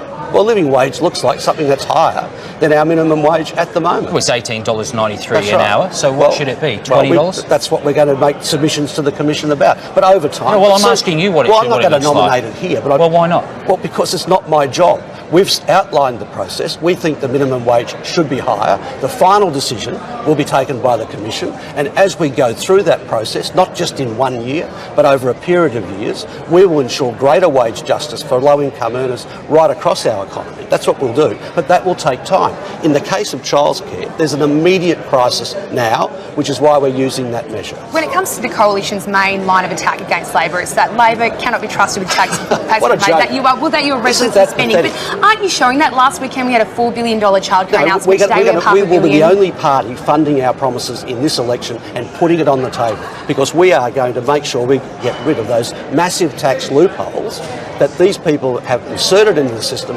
and that starve essential funding for health and education. I mean, fancy giving $77 billion to the top 3% of income earners. They can afford to do that, but they can't afford to invest in early childhood education. They can't make the proper investment in health. We are taking the responsible path, closing down the loopholes, spending that money on essential investment, which will grow our economy and produce a stronger economic outcome in the long run. Do you not face an enormous risk here that after the election, if Labor wins the lower house, it doesn't look like either major party will have a majority in the Senate? So, but you know, your massive spending commitments rely on getting these big tax concession changes passed. That's why we want a mandate for our program, and that's why we have put our program fairly and squarely on the table. It's there for all people to see. You can see the fudges that are coming from the government at the moment. They really don't have an agenda. The only agenda they have is a tax-cutting agenda, $80 billion worth of corporate tax cuts. They've got massive holes in the system, and we're going to close those, use that money as it should be used for the benefit of the people and our economy. Can I get you to put your Queensland MP, our former MP, well, soon to be former. No, MP, I'm officially a former MP now. Put that hat on. Sure. What's happening in Queensland with the Labor vote? This election is vigorously contested because we've essentially got a 3 and 4 and 5 party system operating here now. Historically, there's always been 2 Conservative parties. They've sort of joined, but they're at war. Then you've had Pauline Hanson come along. Now you've got Clive Palmer, and you've got a whole raft of Conservative candidates. So a lot of the races out there are going to be tight races. We can win a swag of seats in Queensland, but the What's margin... a swag? 5, 6? Well, we can win. We can what win about up 4 or 5. But are you at risk of losing, though, Herbert and Griffith? They're 2 that have been identified as problem areas, potentially. Well, I've never heard anyone identify... What did you say? Griffith? Yeah, well, No. I've not heard that. That's a new... Herbert, but look, the truth is that these elections in Queensland are always highly contested. There is no such thing in Queensland as a safe seat, particularly for the Labor Party. And as someone who's held a metropolitan seat which has never been safe, I understand that. But we can win a swag of seats, and which is why we are campaigning aggressively here, right across the state, and we'll continue to do so. We are not assuming we're going to win a swag of seats. We recognise that they're all contestable, and we're just going to be fighting as hard as we can until election day. Let me ask you, Mr. Swan, have you been clear enough on coal? I think we have been clear enough. We understand the industry, we understand the workers in the industry, and we understand their concern about the future of their jobs. But nothing. Do you want Adani to be... Well, nothing affects the jobs of coal workers more than the failure of this federal government to deal with climate change. Because as we know, deserve to be treated like dirt, as they are by BHP and Rio at the moment in the wage system. They deserve some security of tenure for their working lives. The government has no plan for that. We do, but we recognise, to be fair to all of our industries and the coal industry, we need to have a predictable transition in our economy, and to do that, you've got to recognise that climate change is real. Paul Keating. Mr. Swan, I'm sorry, we've actually just run out of time. We're getting the signal from Sydney to throw back, so thank you very much for your time and joining us today. Always fascinating policy debates. Well, that is where we'll wrap up our coverage of the Labor launch here in Brisbane. And in interest of fairness, the ABC will be bringing you the Liberal Party's launch. We're expecting it sometime next week, perhaps next Sunday, but as soon as we know, you'll know. But from us here in Brisbane, it's back to you in Sydney, Miriam.